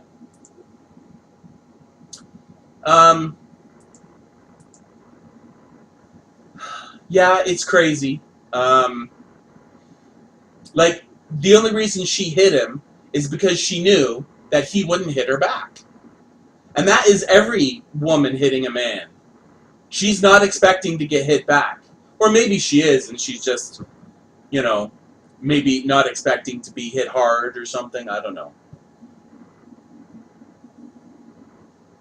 But I mean, to put that in your movie, it's like, all the feminists just sit there and chirp and clap and chirp and clap. But I'm just sitting there going, the only reason she did that is because she knew he wasn't going to hit her back. Because if he hit her back, she would feel it a lot more than he did. You know what I mean? And for a boss to do that, it also shows that you're emotional, you're triggered, you're unprofessional, you're a loose cannon, all sorts of nastiness. And the same thing with this. A 37-year-old, by the way, in real life Scientologist, Now, again, she's probably not playing a 37-year-old in The Invisible Man, but here we are. And by the way, still no kids? Crazy. Still hanging out with your abusive husband. And see, it opens up all sorts of questions that the left doesn't like to talk about. Like, why did she marry him in the first place? Was he like a super, super, super good guy? And then just as soon as, as soon as you guys got home after the wedding, he became this a-hole? Because that never happens. Like, did you just jump into bed with somebody that was a bad person? It's like when the guy takes off after you have a kid, and it's like, oh, a deadbeat dad. Yeah, why did you make a baby with him? Why did you make a baby? Why did you bring another life into the world with a deadbeat, with a loser? Why did you not make sure that this was going to be a good idea before you actually decide to make this? Nobody wants to talk about that part, right? It's just like, oh, he left her, and now she's a single mom. Why? Why did you do that? We know the nature of men and women. Men will friggin' screw anything. They'll fucking screw their hand like multiple times a day when they're young. But nobody's calling this crap out. And I'm going to be the person in horror that is going to call it out on our side. Because I'm tired of it. All of these, and guess what's next? 2 weeks. We got The Hunt. Maybe the worst of them yet. It's as bad as it gets with The Hunt. But is everybody just going to say, oh, well, we're going to be, sometimes, they're just going to make all these excuses. Literally, it's a movie about Democrats hunting Republicans. Now, I'm sure that between the then and the now, Jason Blum has gone in there and did some editing and said, oh, we got to change this up a bit. We changed this and changed this to make it okay. Because we're still going to make a lot of money off it because of all the controversy. But we'll change it just to, slide under the radar. So I'm sure that what we're going to see, or actually, I don't think I'm going to see it. I probably won't. I'll skip it. Skipping Jason Blum movies is very easy. Unfortunately, he's like half of horror. But let's be honest, the other half isn't very good either. But Jason Blum's agenda, really pushes him. If he's supposed to be the biggest guy in horror, doing all the good stuff, well, he just undid me as a customer with all the freaking agenda. And it's franchise after franchise after franchise. They're all falling like dominoes. Yet these Hollywood types will not pull back. What does that say? What does it say about a dying industry when the people inside of that dying industry are still this vile and divisive and full of hatred? Well, first of all, it says they've already made enough money. If they stopped making money right now, they would still have a comfortable life for the rest of their life. Because when your bread and butter depends on the words coming out of your mouth, you tend to be a little bit more careful with them. But it also says that they just don't care if this whole industry just blows up. All of those black people that they love so much, or that they say that they love so much, every single one of them at the movie theater is going to lose their job when the movie theaters start to close. All of those women that work at movie theaters are going to lose their job. How about just that? And what about all of the other people? What about all the minimum wage employees on your movies?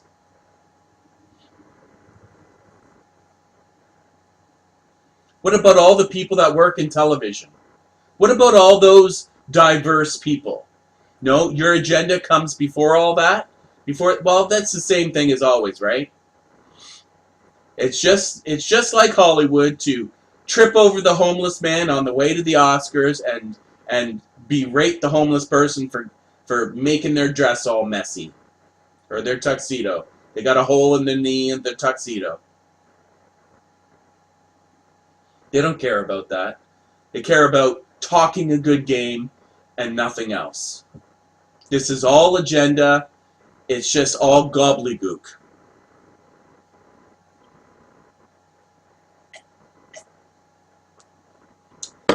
So I'm going to be live streaming quite a bit, and we're going to go through a lot of stuff. Let's be honest. We're going to go through a lot of different things, and get your comments in, get your questions in, especially as these streams are going to be super micro small, really tiny. Um, in the beginning, but they'll get bigger. Because I think I have a funny feeling that people are really waiting for a right-wing horror fan to finally speak up and say enough. Call out the stupid. Because one of the things that is good about calling this stuff out is it can't hurt you. See, when you call out the propaganda, when you call out the agenda, it doesn't hurt you anymore. It's when it soaks into your mind subliminally or consciously, or when you accept it. So you help other conservatives, right-wingers, to identify the propaganda in their favorite content so that they can pick it up easier. And then once they pick it up, it doesn't hurt them.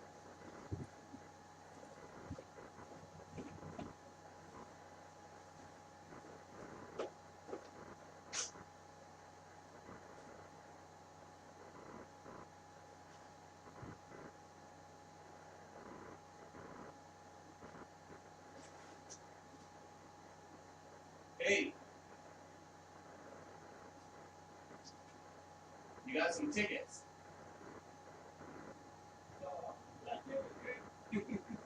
I saw her give them to you, but I didn't know what to do. I couldn't do anything about it.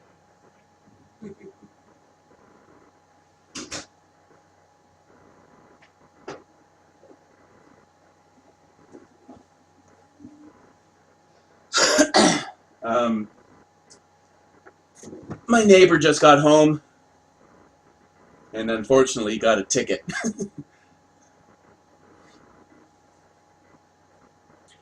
So, yeah, help people identify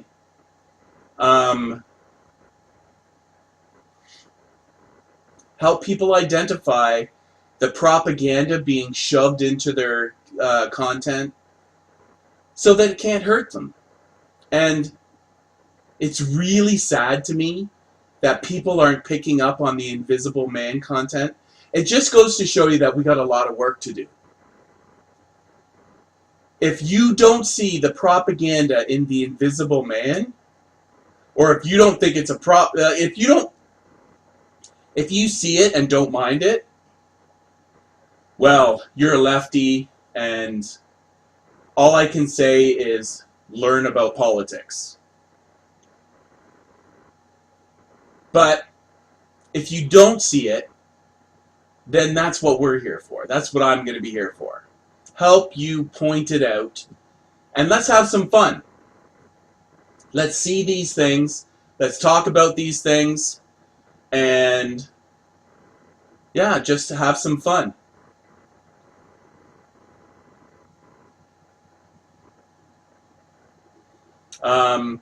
We'll laugh, we'll point at the propaganda, we'll laugh at it, we'll talk about how stupid it is. And yes, I'm a horror fan, but with the two things that really changed my mind here were, one was the Invisible Man, and two, it was there is a YouTube channel that actually was demonstrating, what was it?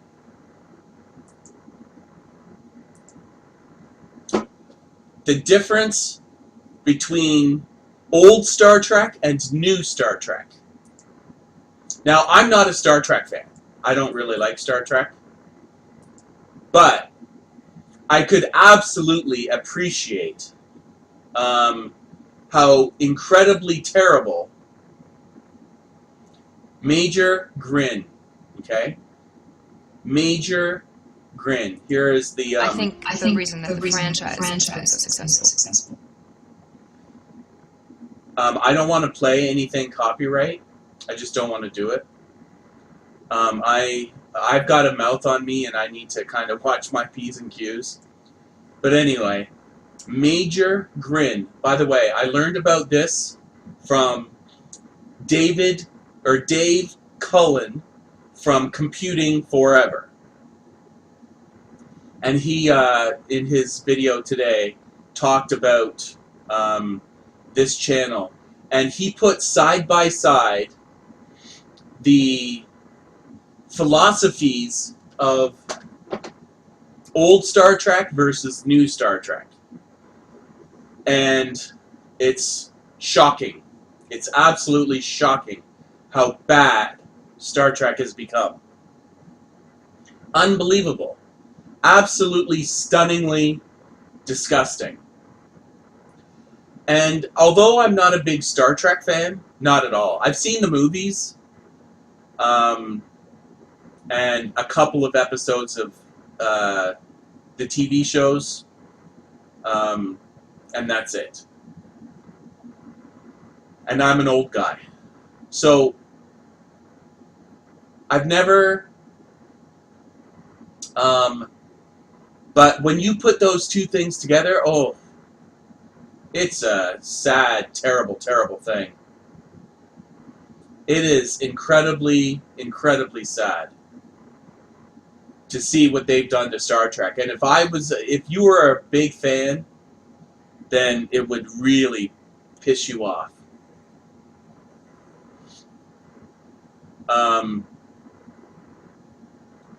And I understand. Now, us horror fans have thicker skin, I would say. Hold on a sec. I need to go to the bathroom.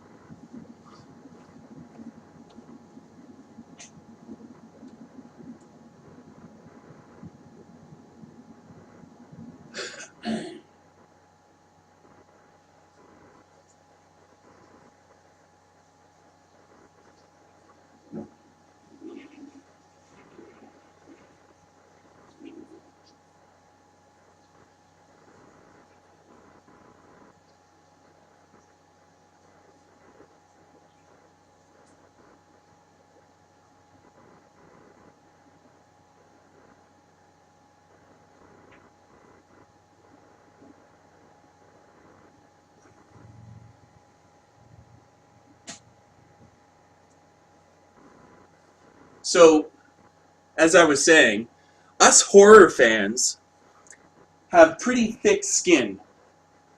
Dare I say, really, really, really thick skins. Right? Our franchises have been torn apart in every way possible. But one thing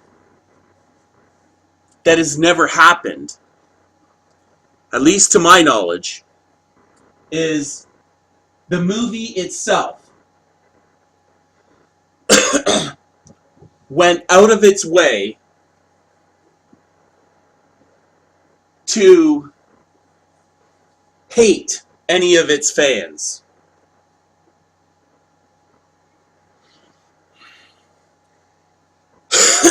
As bad as this movie is, as bad as that movie is, as bad as this is, as bad as that is, you know, Halloween this, or Friday the 13th that, or the remake of A Nightmare on Elm Street, whatever. One thing that they never did was go out of their way to hate their audience. And that's what's happening today.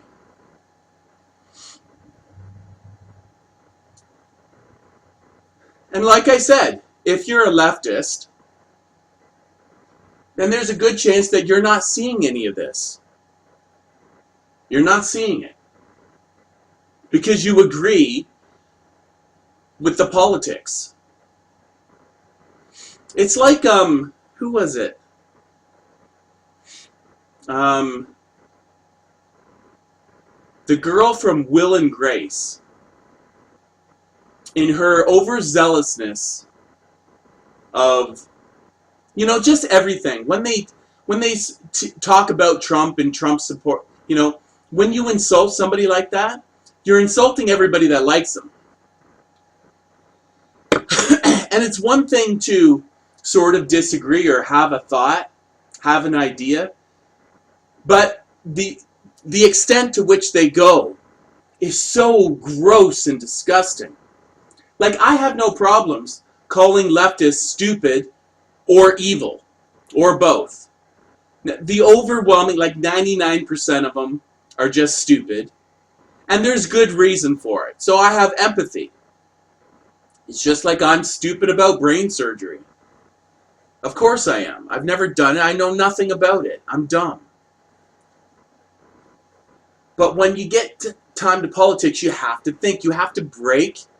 You have to break what you've been told, and you have to go out and learn for yourself. And once you do that, you realize that this thing, this leftist stuff, this equality stuff, it's dumb. It's all a lie. And it's wrong. It's about communism. It's about totalitarianism. It's about control. It's about evil.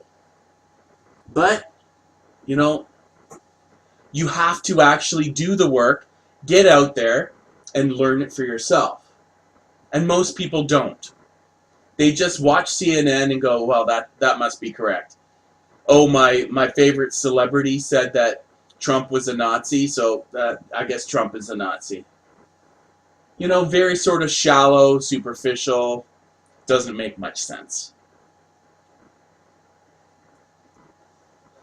And here we go.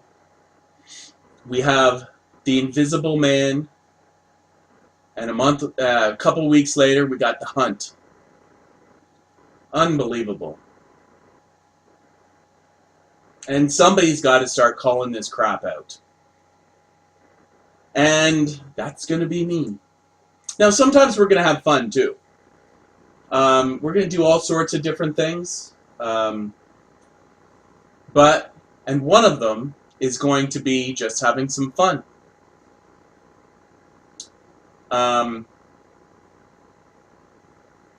Now, let me address people that don't like me. It's a very common thing to not like me. Okay? I have a very wicked tongue. And I really have to I have to shut up when I'm out in other places, like at works and outside. But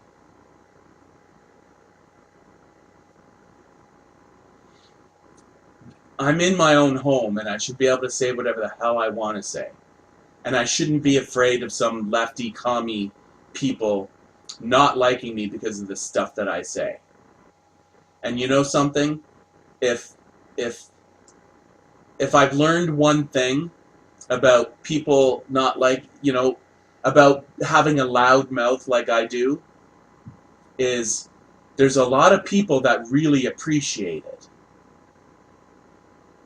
There's a lot of people that really, like I said, there's a lot of right-wing conservative people out there that are literally just afraid to speak up. There's a lot of Trump supporters that have been pushed into the closet because of things like Hollywood and, your Antifas and your, human resources departments and all the rest. And I'm just not going to do it. Hopefully you're along for the ride. Tell other people. We're going to be live streaming all the time now. All the time there's going to be a live stream. I will slowly get better at live streaming. It's going to take it's going to take a little while to get into the groove. Interact, ask questions, and so on. But there's no end to what we should be talking about. We have to become the replacement. We are, by the way. Everybody is becoming the replacement. That's what's going on here. Hollywood is losing its grip. Hollywood is going bankrupt. And individuals like you and me are taking over. Look at YouTube. Now, are they going to try to take over YouTube? Okay. But do you know how hard that is? Because I promise you, there's going to be somebody somewhere that they do their own thing. And literally, if we have to turn off the internet, we will. And we'll go back to the old days. And by the way, I'm going to start that right here, right now. We'll go back to the old days where we get together in real life. We'll turn off the friggin' all of this stuff, and we'll go back to having house parties.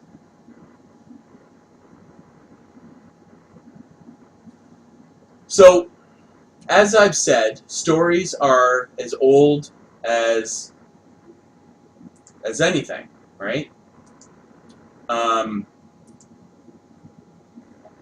From caveman days to everything, right? I love this image, don't you? By the way, can you name them all? I'll pull up the proper image.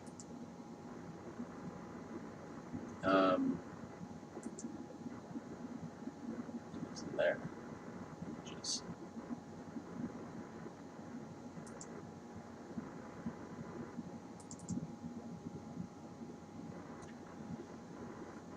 Can you name all these guys? And by the way, I haven't practiced. So we got. Zoom in a little bit.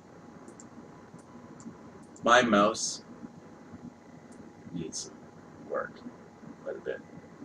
Okay. Cabin in the Woods.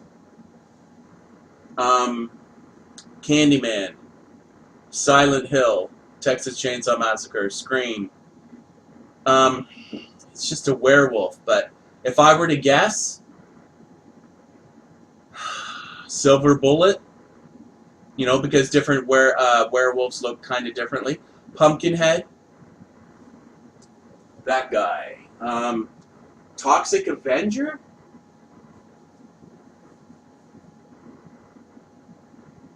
I don't know, maybe. Toxic Avenger? Phantasm, Scream, if I haven't already said that. Jeepers Creepers, Hannibal or Silence of the Lambs, Trick or Treat, Puppet Master, Return of the Living Dead, obviously Michael Myers, Halloween, Jaws, Freddy, The Thing, right? The Thing, Killer Clowns from Outer Space, Jigsaw. Saw. Gremlins. Elvira, Mistress of the Dark. Critters. Jeez. Tales from the Crypt, Crypt Keeper, It, Pennywise, Jason, The Fly, Lost Boys, Day of the Dead. I guess Day of the Dead. If you're going to do a zombie from the Dead series, Day of the Dead, is that the best one to choose? I think so, maybe. It's the most iconic one, but I'll be honest with you, I didn't love this movie. I've got some controversial horror opinions. For the most part, I agree with everyone. But there are a few horror pieces that I disagree with people on. The Dead series has one of my controversial opinions, and Texas Chainsaw Massacre has another one. I'm not getting into that right now. Chucky from Child's Play, The Shining, Reanimator, is that Exorcist, Ash from, this one would be Evil Dead 2, Amityville, The Ring, Pinhead from Hellraiser. I don't know. This one has always been a question. If you have the answer, put it in. This one, I don't know. The one on the screen, obviously this is Poltergeist, but the one on the TV, I don't know. And I don't know this guy either. There are three that I don't know. This guy with the knife. The one on the screen, maybe it's They Live. I think it's probably They Live. John Carpenter's They Live. Okay, I'm going to guess that one. This one I don't know. And by the way, is that on a TV? What is that on? I don't even know. I don't know. I don't recognize it, and I don't recognize the one on the far right with the sunken eyes and the alien head with the knife. The hunting knife. I don't know. We'll see. I don't know. It's weird. But all of the other ones I got right off the bat. But I don't know about these two.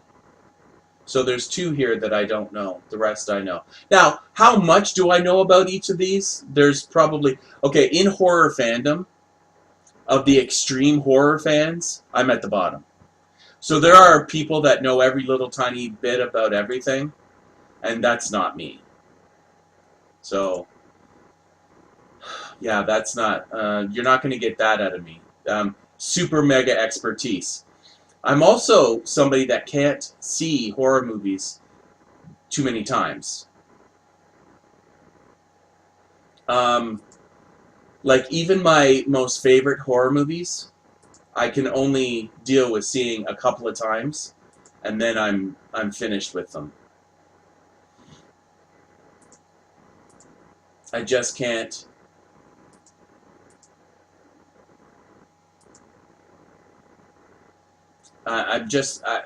There's something about watching, like, I didn't grow up with a VCR.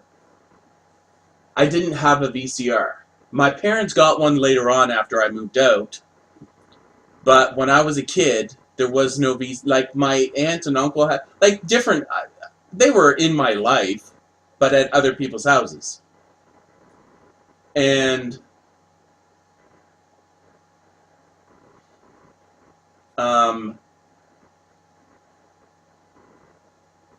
yeah, so, I lost my train of thought there. So I never got used to seeing the same movie. You know, like, there's some kids that are growing up and they put a movie in and then they rewind it and put it in again and again and again and again and again and again and again and again and again and again. And that's how, I don't know, maybe that sort of mindset soaks into their head and then they do it forever. But when I see some people talking about movies or a TV show or something, and they talk about things like, I've seen that movie 100 times, I'm like, what? You know, some of the best things in the world, my favorite things in the world, Wizard of Oz, Star Wars, the original trilogy, Lord of the Rings. My favorite, horror movies like Halloween. I'd say that's my number one horror movie, Halloween. But I can't watch them. I just can't do it. Like, the most I've ever seen anything is maybe 3 or 4 times. And I'm 50. I'm an old man. And the most I've ever seen anything is probably Halloween, maybe Lord of the Rings, maybe Star Wars, but I just can't do it. I don't know. Some people can. Some people can just go on and on and on, but I can't do it. I don't know what it is, but I'm just unable to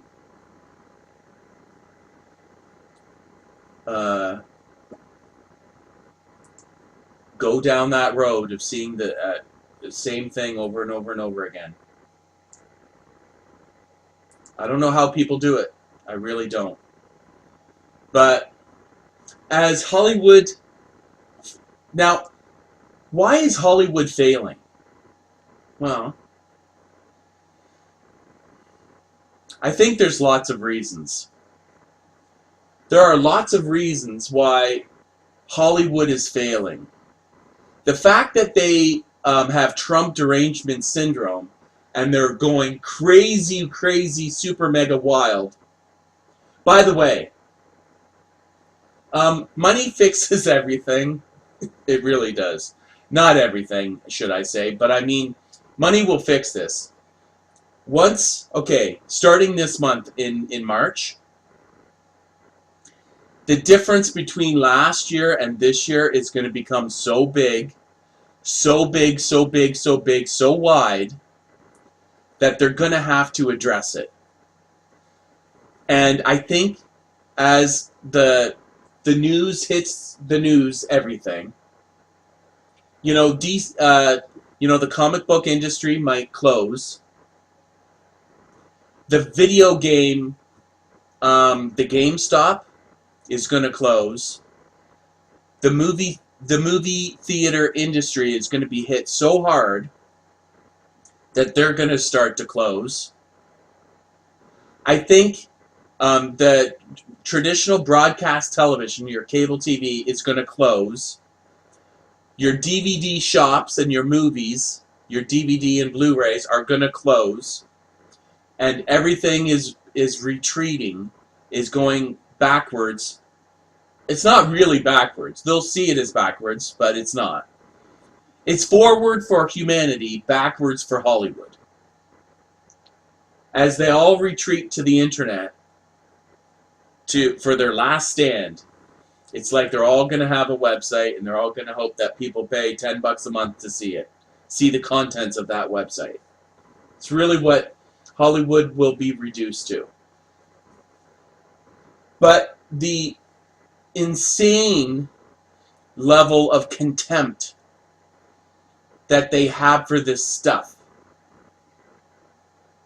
Do you think Leigh Whannell gives a fuck about the Invisible Man? Do you think Universal gives a fuck about the Invisible Man? They tried to make it a biggity big thing with Tom Cruise. Another Scientologist. That's interesting, right? The last time they tried to kickstart the Dark Universe was with the second in charge at the Scientology. And this time, with the Invisible Man, Elizabeth, I'm pretty sure she's, at least according to Wikipedia, she's a Scientologist. Isn't that interesting? They're trying to get this dark universe going. Maybe it's just all Scientologists over there at Universal. I don't know. But anyways, Elizabeth Moss is something special too, right? Have you seen her her body of work? It's a disaster. So everybody talks like she's so stunning and brave or whatever. But they always do that. Every time somebody talks about um, uh, every time somebody talks about an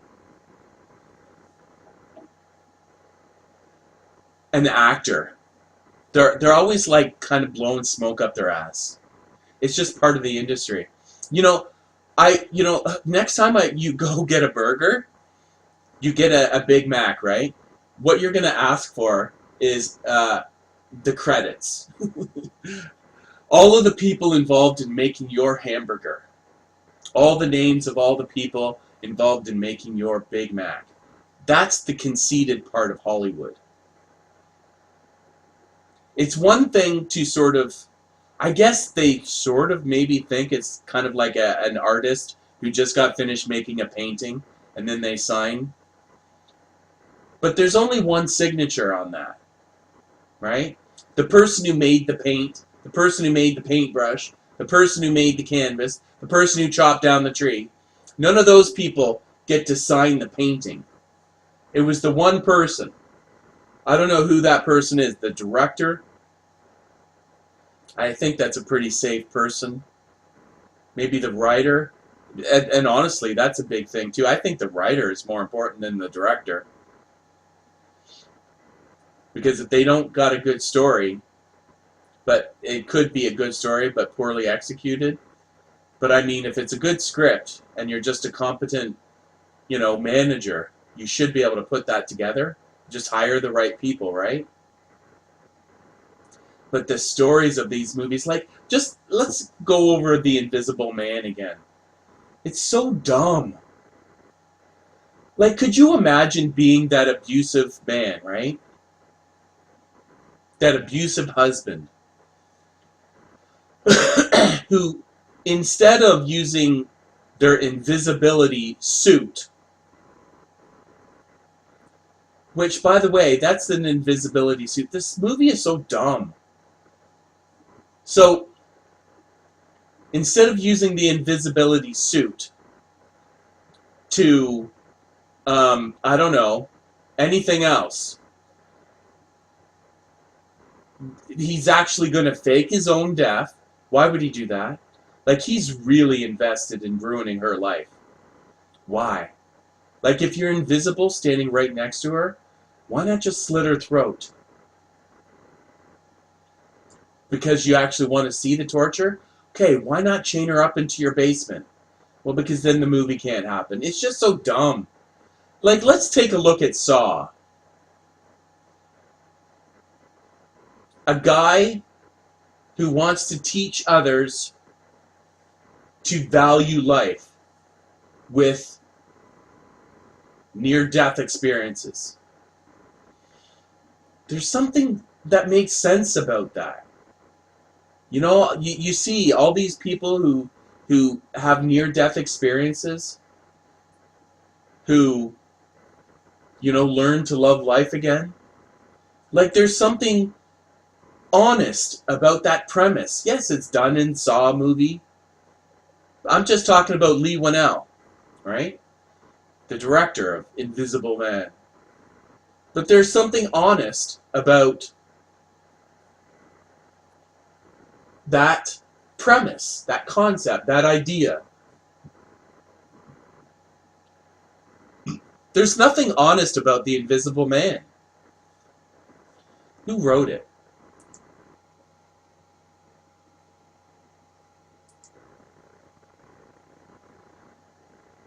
Yeah, he wrote and directed it. I don't know if he was just getting kicked in the ass by Jason to do another white man bad. White men are abusive baddies. It's so dumb that you're going to stretch. And, I mean, even from the title, The Invisible Man, it should be The Invisible Man's Suit's ex-wife. Because the movie is not about the Invisible Man. He's not even invisible. He's got a suit. And by the way, I didn't know that until one of the reviewers pointed it out. It's not even he doesn't even turn himself invisible. He's just wearing like Harry Potter's invisible cloak. It's just so chock full of agenda. It's just, well, how do we make men look bad? How do we do some social justice in this movie? Well, how about getting rid of your casting couches, Hollywood? How about calling out the Harvey Weinsteins at in enough time that people don't have to go through that? How about not doing Epstein Island? How about not having child labor? How many of these parents just give up their children to Hollywood for this crap, to be abused, and they just turn the other cheek? Child labor, only in Hollywood. Well, we need a kid to be in the movie. Yeah, well, why can't kids work anywhere else? Well, because we're special, and we don't. Yeah, the only people that get to do evil is Hollywood.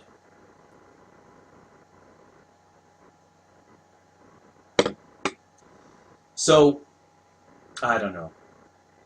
Let's take a look at her. Let's take a look at Elizabeth Moss acting credits. Technical credits. What is this? She's got some money for some reason. You gotta wonder where the money comes from. 2015.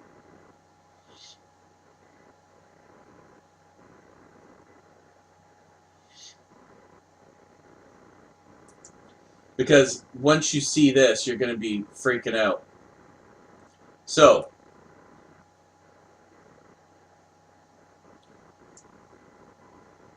if it doesn't have a budget, I'm just going to skip over it. But we got Mumford. 28 million in, 4 million out. This is worldwide, by the way. This last column is worldwide. So this is in, and this is total out. 24 million in, Girl Interrupted. 28 million out, fail. So fail, fail. 65 million in, 38 million out, big fail again.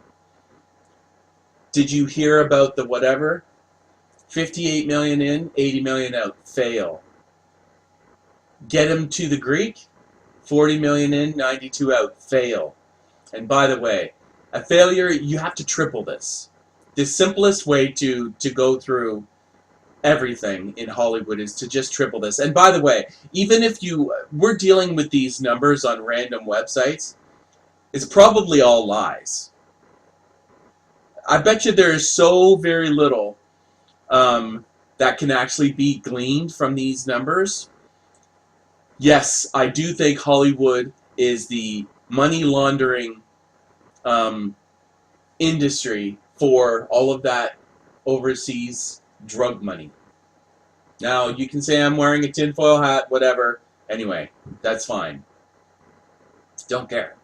But anyway, if we were to pretend that all these numbers are on the up and honest, then you just the simple way to give a thumbs up to a movie at the movie theater or give a movie a thumbs down is to just triple this. And if they made more than that worldwide, then thumbs up. Less than that worldwide, thumbs down. Darling, so 12 million in, 1 million out. 25 million in, 9 million out. I mean, who is hiring this woman? Why is this woman not, hey, just like her character in the movie, she should be scrubbing toilets. Why is she not scrubbing toilets? Oh, she's got a rich, famous, or she had a rich, famous husband. Oh, right. So she just keeps marrying her way through the things, and maybe the Scientology helps. I don't know. 9.6 million in, 6.8 million out. The old man. Now, is she good in any of this? It doesn't matter if you make a good movie if nobody sees it. You didn't make a good movie. Let me be clear. This is where I disagree with Martin Scorsese, what he said. He said all of the, cartoony, movies aren't cinema. Somebody else joined him in that. And I'm like, you're all idiots. Are you kidding me? Martin Scorsese. The fact that you don't know how to make a movie that is good, right, is cinema, and that people want to go see, the fact that you think that those things are separate is your problem. The fact that you don't know how to bring those two things together is your problem. That's your job. Your job is to make good film that people want to go see. Let's go through some of them. Wizard of Oz, Grease, Titanic. There's lots of good movies that people want to go see. The fact that you don't know how to bring them together anymore, yeah, that says a lot about the industry. The fact that you said that so openly, too, like you're just correct. Now, here's an exception, Us. Her first movie that actually made some money. Oh, Us. There was no white people in that movie. And then you go, oh, she was the white neighbor. The white friend in that movie. So she was kind of like a really side character. Not even a side character, an extra side character. Somewhere between a side character and an extra. I haven't seen this film either. And you know why I haven't? I was defending Jordan Peele after Get Out, and then this movie came out. This was around my awakening, my permanent awakening. It's not that long ago either. Before this movie came out. The critics were saying there's not enough politics in this movie. They didn't paint white people bad enough in the movie. They didn't paint white people bad enough in the movie. Not enough politics in the movie. So then Jordan Peele came out with his interview saying, yeah, I don't see myself casting any white people in any movies. I've already seen that movie. I was like, oh. And here I was defending him. I was like, can a black person, well, actually he's half white, half black, just make a movie starring black people? And why does it always have to be about race? Can't you just let black people make good movies starring black people? Or does it have to be about race? Oh, for you it has to be about race, huh? You have to get those digs in. Is that all black people are good for with you? Is they have to be making your political statement? Can't you just leave them the fuck alone? Can't a black person make a movie starring black people in it and it just be a movie? No, it has to be about race. Okay. Now who's racist? But anyway, let's not go there. So she's in Us. Finally, a successful movie. But it wasn't really her, now was it? And then the next one is 38 million, and then down to 15. The Kitchen. That's a comic book movie, by the way, that flopped last year. Nobody knows about this one. And then The Invisible Man, which that one is already a successful movie. So she's finally starred in a movie that made money at the age of 37 years old. She's finally done it. It should have been a movie about the Invisible Man, and it should not have been about how downtrodden she was, but that's the state of things now, right? If it's not, if it's not spewing out leftist politics, then it shouldn't exist, according to the left. Crazy. Crazy, crazy, crazy. But whatever, right? Whatever. What are we going to do? What are we going to do? Well, we're going to sit here and we're going to call it out. We're going to point at it. We're going to demonstrate how it's wrong. and we're just going to enjoy each other's company while we point out the absurdities of movies these days and television and your late night talk show hosts and your Bernie Sanders rallies. We're just going to sit back and point it all out and laugh, and we're going to enjoy each other's companies. And then we're going to do this. And then we're going to do what I'm about to do. We're going to tell each other stories. And I'm going to start. I'm going to start telling a story about Australian birds. Well, I shouldn't have said that, but anyway. Australia.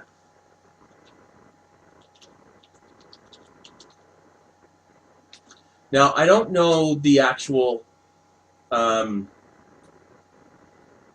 point. Oh, shoot. It's going to be all this crap. Yeah.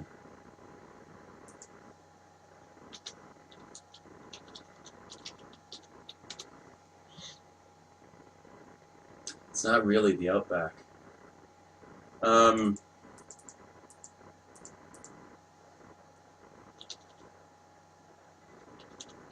can never remember if Forest is 2 R's or one. Okay. Beautiful. There we go. So we'll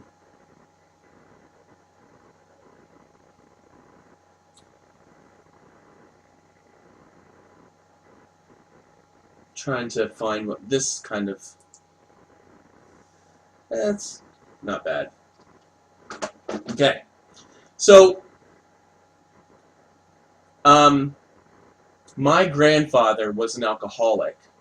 And okay, so we're going to tell each other stories. And we're just going to, some of them are going to be true, some of them are not going to be true.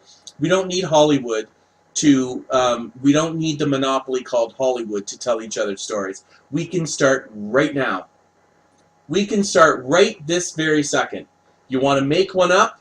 Make one up. If you want to tell a true one, tell a true one. If you want it to be about your life or somebody else's or something, we can tell each other our own freaking stories. We don't need Hollywood, Brad Pitts, and freaking Harvey Weinsteins and whoever else. We don't need Whoopi Goldberg to entertain us. We can do it ourselves. And we can do it right here, right now. We've got all the tools that we need to tell each other stories. We don't need freaking Hollywood to do it. All they are is a propaganda mill these days. They're freaking, far left college courses. I'm serious. It's like they're, you get a bunch of gender studies graduates together and they were to put on a play. Well, that's friggin' Hollywood these days. We don't need ya. Goodbye. Anyway. So, my grandfather was an alcoholic, and he wanted to quit, but he found, I didn't really ask.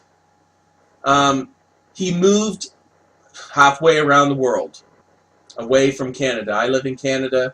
He moved to Australia to get away from his alcoholism. And it worked. The people, the places, everything.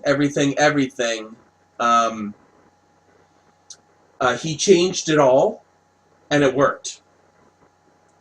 And when I went over there to visit him, when they were still over there and everybody was still kind of okay, my grandmother was really sick. Okay? She could barely get from room to room. And a lot of people say that it had to do with a ceramics factory that she worked in. She was also a smoker. She had emphysema. They say that the combination between the smoking and the working in a ceramics factory, breathing in all that pottery all day, every day, it turned her lungs into cement. It ruined her lungs. And she would literally be out of breath going from point A to point B. So she was home-ridden. And my grandfather, because my grandmother was there for him, throughout all those years of him being an extreme drunk, he was there for her. He basically stopped his life. They went over there, maybe because the air was fresher or cleaner or something. I don't know. But anyway, life became all about her. Now, when we were there, my grandfather, and my uncle went over to visit and stayed. He went over to visit and stayed. It was my dad and my aunt that stayed here in Brantford. And when we were there, we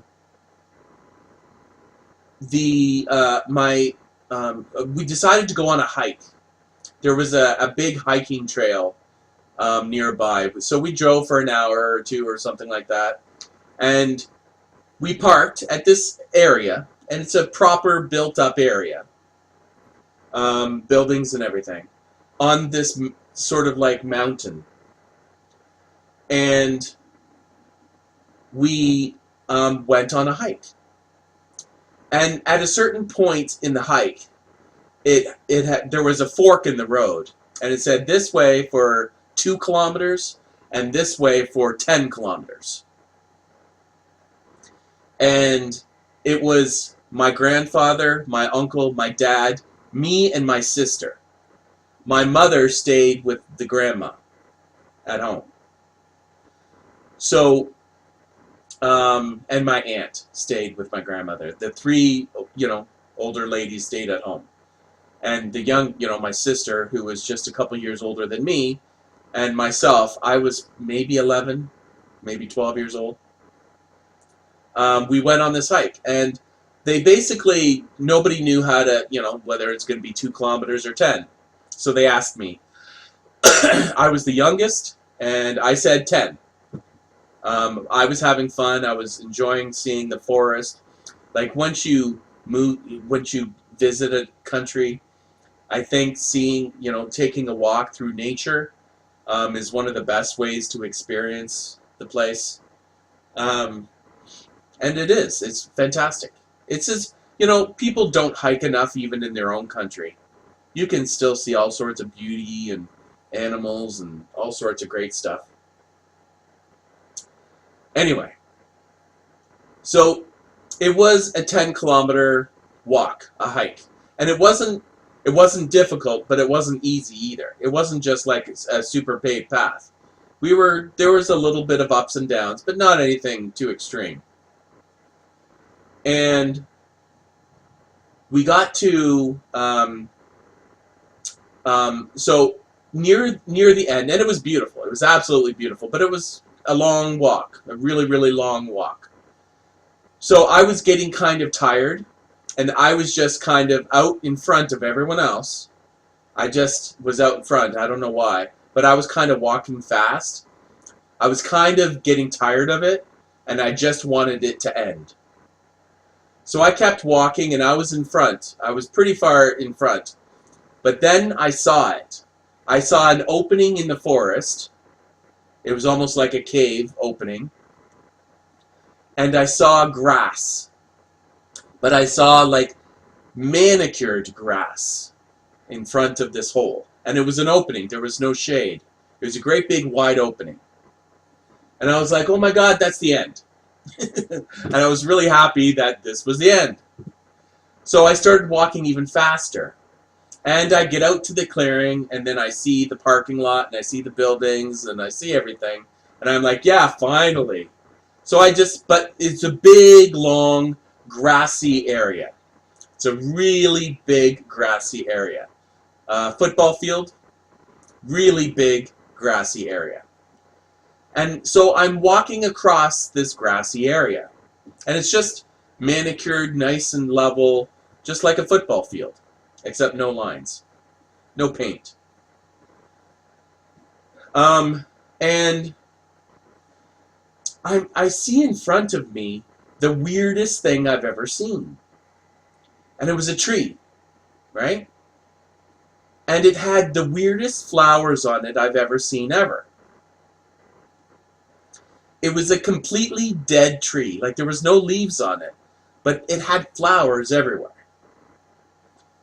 A massive amount of flowers. Just great, big, huge flowers.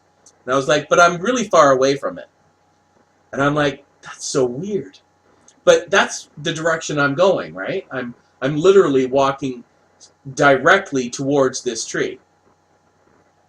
And I keep walking and walking and walking, and I'm like, again, I'm tired and I'm kind of fast and I'm maybe even a little bit grumpy or something, just tired. And all of a sudden, all at the same time, every single flower on the entire tree fell. And I was like, what the fuck? Every single flower on the tree fell off the tree all at the exact same time. And I was like, that's the weirdest thing I've ever seen in my entire life. So I'm focused on that now, and my head is leaving my own tiredness, and I'm like, well, that was weird. But it got worse. Just before these flowers hit the ground, they swooped out. I was like, what the heck? These flowers swooped out. And it was like, what the hell just happened?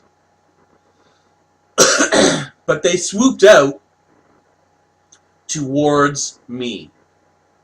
It's like, and then I was like, oh my God, they're not flowers, they're birds. I know that sounds strange, but you got to remember, I live in Canada. Okay? And I'll tell you why that's important in a minute. But they're all birds, and they all came off the tree. They all sort of swooped down towards the ground, but before they hit the ground, they started to fly. And they're flying towards me. And I'm like, well, that's kind of interesting, but they'll probably change direction or whatever. So I keep walking. So I'm walking towards the birds, and the birds are flying just above the ground towards me. And I keep walking, and then they keep flying. I keep walking, they keep flying. And I'm like, oh my God, they're not stopping. They're not. So I stopped, and I was like, why are these birds flying towards me? Hundreds and hundreds and hundreds of birds. Hundreds of birds. Why are they all flying towards me? What is going on? I don't get it. I don't understand what the hell is happening. So I stopped. And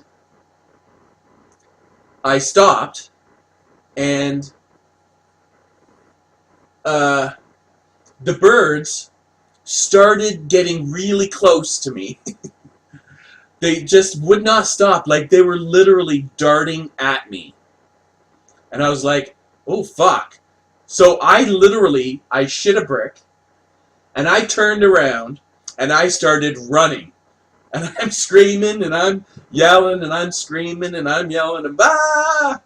And the birds get to me, and they start to land on my head and my arms, and they start to touch me, and they're touching me, and they're touching me, and they're grabbing at me, and they're trying to touch me, and they're grabbing, and they're touching and grabbing, and all these birds are going past me. It's just like the movie, The Birds. Just like the movie. And I'm like, what the hell? What's going on? And I'm freaking out, and I'm running. Because my grandfather and my uncle and my dad and my sister have left the forest, and they're now on the green part as well. The green football field-ish, like, nice and level. And they're approaching me. They started to run towards me. Because they knew, I don't know. But anyway, so all I can hear is wings flapping and birds chirping and ba ba ba ba ba. I'm like being attacked by the birds. The birds are gonna kill me. And then all of a sudden, all at the same time, they all just, it's like you just, one of the birds said something and then they all followed suit. And they all just flew up and then they flew back, right back into their tree. They all literally just left it all at the same time. Just as they all fell off the tree at the same time, they all decided to retreat, all at the same time. And by, a couple seconds later, I had met up with my grandfather and my uncle and all them, and my grandfather was like, I was yelling at you to stop running, stop running, stop running. And I was like, I couldn't hear that. Like I've got all these birds swarming around me, flapping their wings, and I couldn't hear a goddamn thing. All I saw was my own death. But nothing really bad happened, but I didn't know that during the experience, right? Like they didn't poke my eyes out or anything. First of all, my back was towards them, right? Running away from them. But my grandfather, like he said, well, how come you didn't stop running? I told you to stop running. I was like, I couldn't hear that. And he just didn't say anything else. And then they went to the building.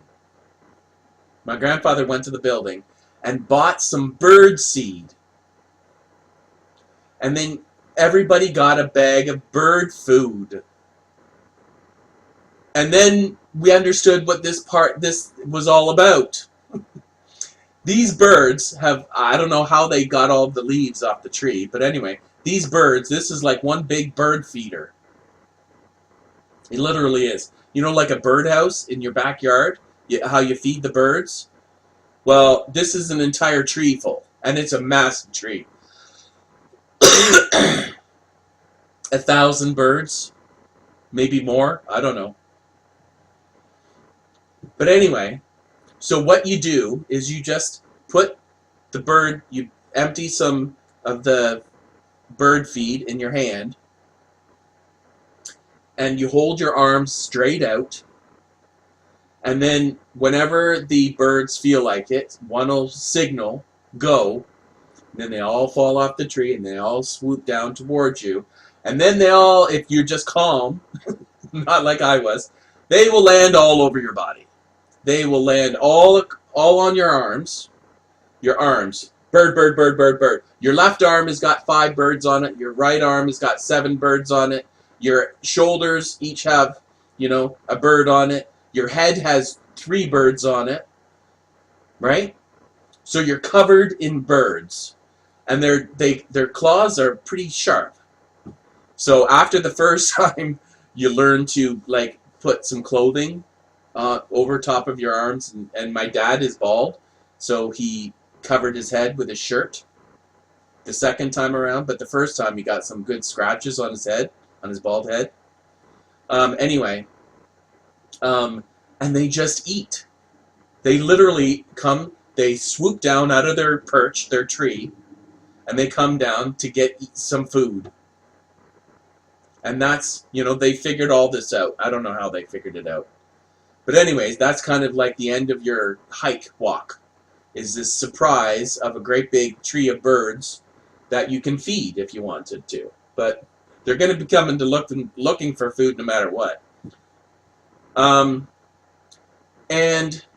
the beautiful thing about this is, once again, I live in Canada. And if there's one thing you know or you learn or you understand about living in a cold place, is our colors of animals. The color of our animals are all they're all gray and brown, and if you get white, that's like a good thing, but I mean, there's no color. Like once in a while you'll get a robin with a little bit of red in its breast, or a blue jay with a little bit of blue in a feather. But think about a tropical bird versus, like, I don't know, a duck. The duck is like black and white and gray, maybe a little bit of brown. They're all like really dull colors, but not in this place. And it's every single one. It's not just one kind of bird. If you were to look up the most beautiful Australian birds, bloody hell.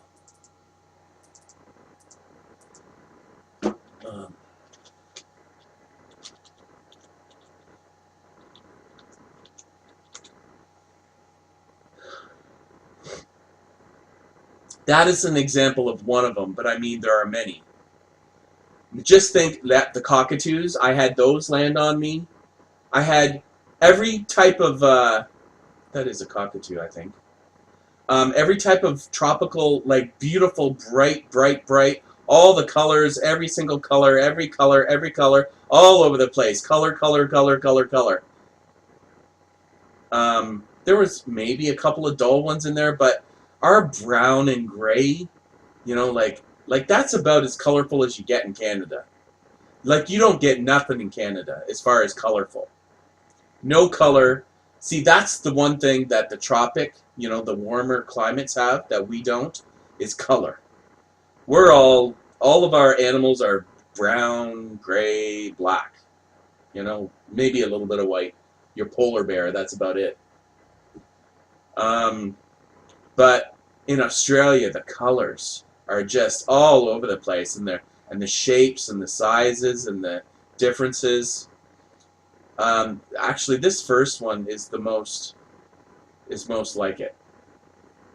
Maybe something like that. Just imagine all of these colors, and you have a dozen of them or more, 10, 20 of these birds on you, all at the same time. And by the way, they're feeding it's really fast. And so you're dropping them. The food is flying all over the place, even though you got it in your hands. But the scratches is kind of uncomfortable, so you keep squirming. And so it's all on the ground too, like you're dropping these seeds all over the place, this food. So all at your feet, everywhere. There's friggin' birds eating, and you can just, you are so close up and personal and right in the faces of all these birds while they're eating. And it's beautiful. So you keep doing that until all the food is gone and you've kind of had enough. Your dad's bald head has seen better days, is bleeding from all the claws from the feet. And you've had enough. And you're just like, wow, that was a cool experience. What a great way to end a 10-kilometer hike, right? So, what I have to say to Hollywood is this. And so that's the end of my story. And I'm going to be telling many of these stories. Many of these stories, different types of stories. Maybe true, maybe not true, maybe mysteries. But we can do these things together. We don't need Hollywood for these movies and the TV show. The fact that this industry has blown up and made so much money and has been such a big part of everyone's life was a gift. It was a gift to them that they decided to, I don't know, blow. They got lazy, and then they got they think that it's a podium for them to spew all their nonsense leftist crap. They should be, at this time, they should be retreating and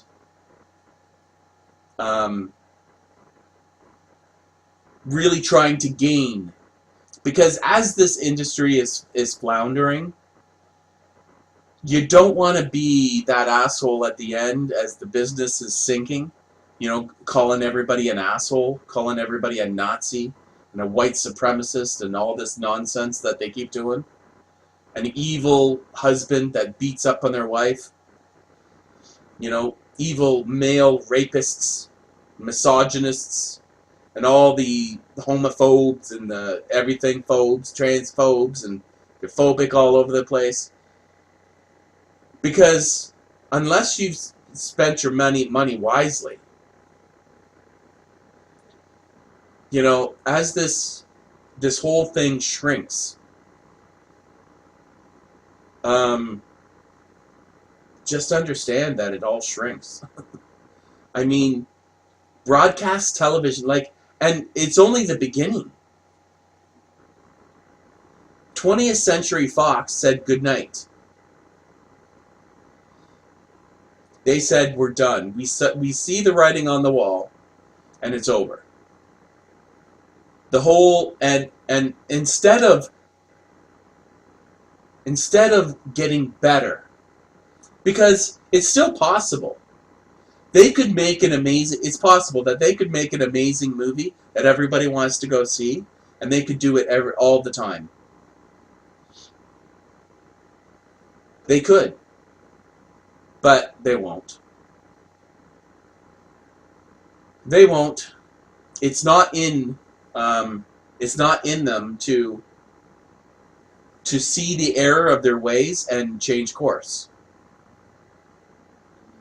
Bernie Sanders has been a communist his entire life. At one time, he was complaining about the millionaires. But after he became a millionaire, then he started to talk about the billionaires.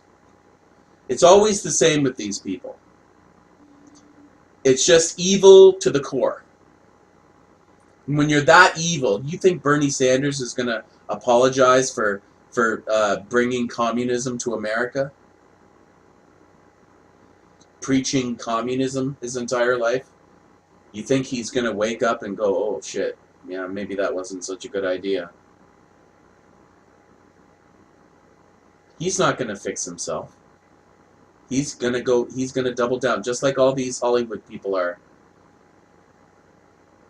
And this is the month, by the way.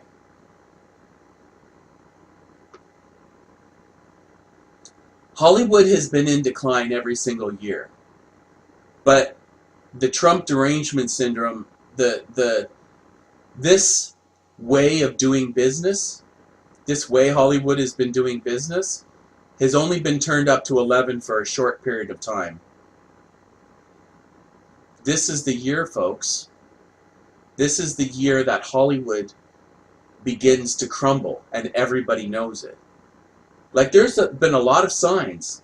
Shrinking attendance, shrinking television viewership, shrinking everything.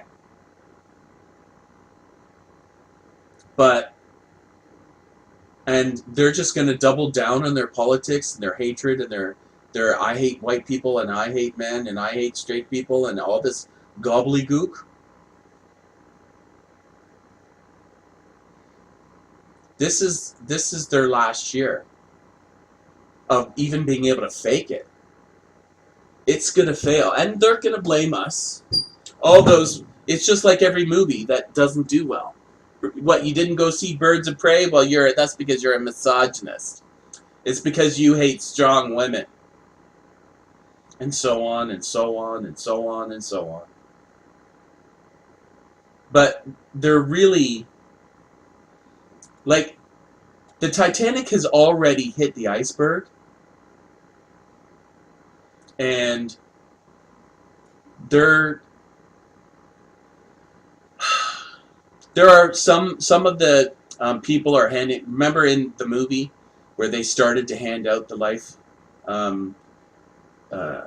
jackets, but nobody was really taking it seriously. That's Hollywood right now. They're being handed life jackets, but they're not taking it seriously. That's the point we're at now. But this is the year that it all changes. You got to remember, last year, the first $1 billion movie was Captain Marvel. And it started at the beginning of March. That movie opened to $150 million plus. There's no movies like that this year. Everything is going down. And Disney A-list movies is not going to be able to save the movie theater. It's all over. And instead of trying to be humble and changing course, What these rich, entitled lefties are going to do is double down. You're going to get the Joaquin Phoenixes coming out on stage and talking about the cows, and then flying a private jet to Jane Fonda's, tree-hugging environmental march a week later, and then getting arrested. That is your Hollywood. You can't fix that. This is an industry that has survived for one reason. It's because there was so much money that it didn't matter if you made mistakes after mistake after mistake after mistake, because there was just so much money. But that ain't the way it's been for a while. And telling this group that they're going to have to start tightening their belt and start respecting the customer, ooh, that ain't going to happen. These people are going to go down with the ship, and they're going to be angry at that fucking boat all the way down. Okay. So I'm going to take a break here. This is my first live stream, and I hope you liked it. And I think I'm going to do another one tonight.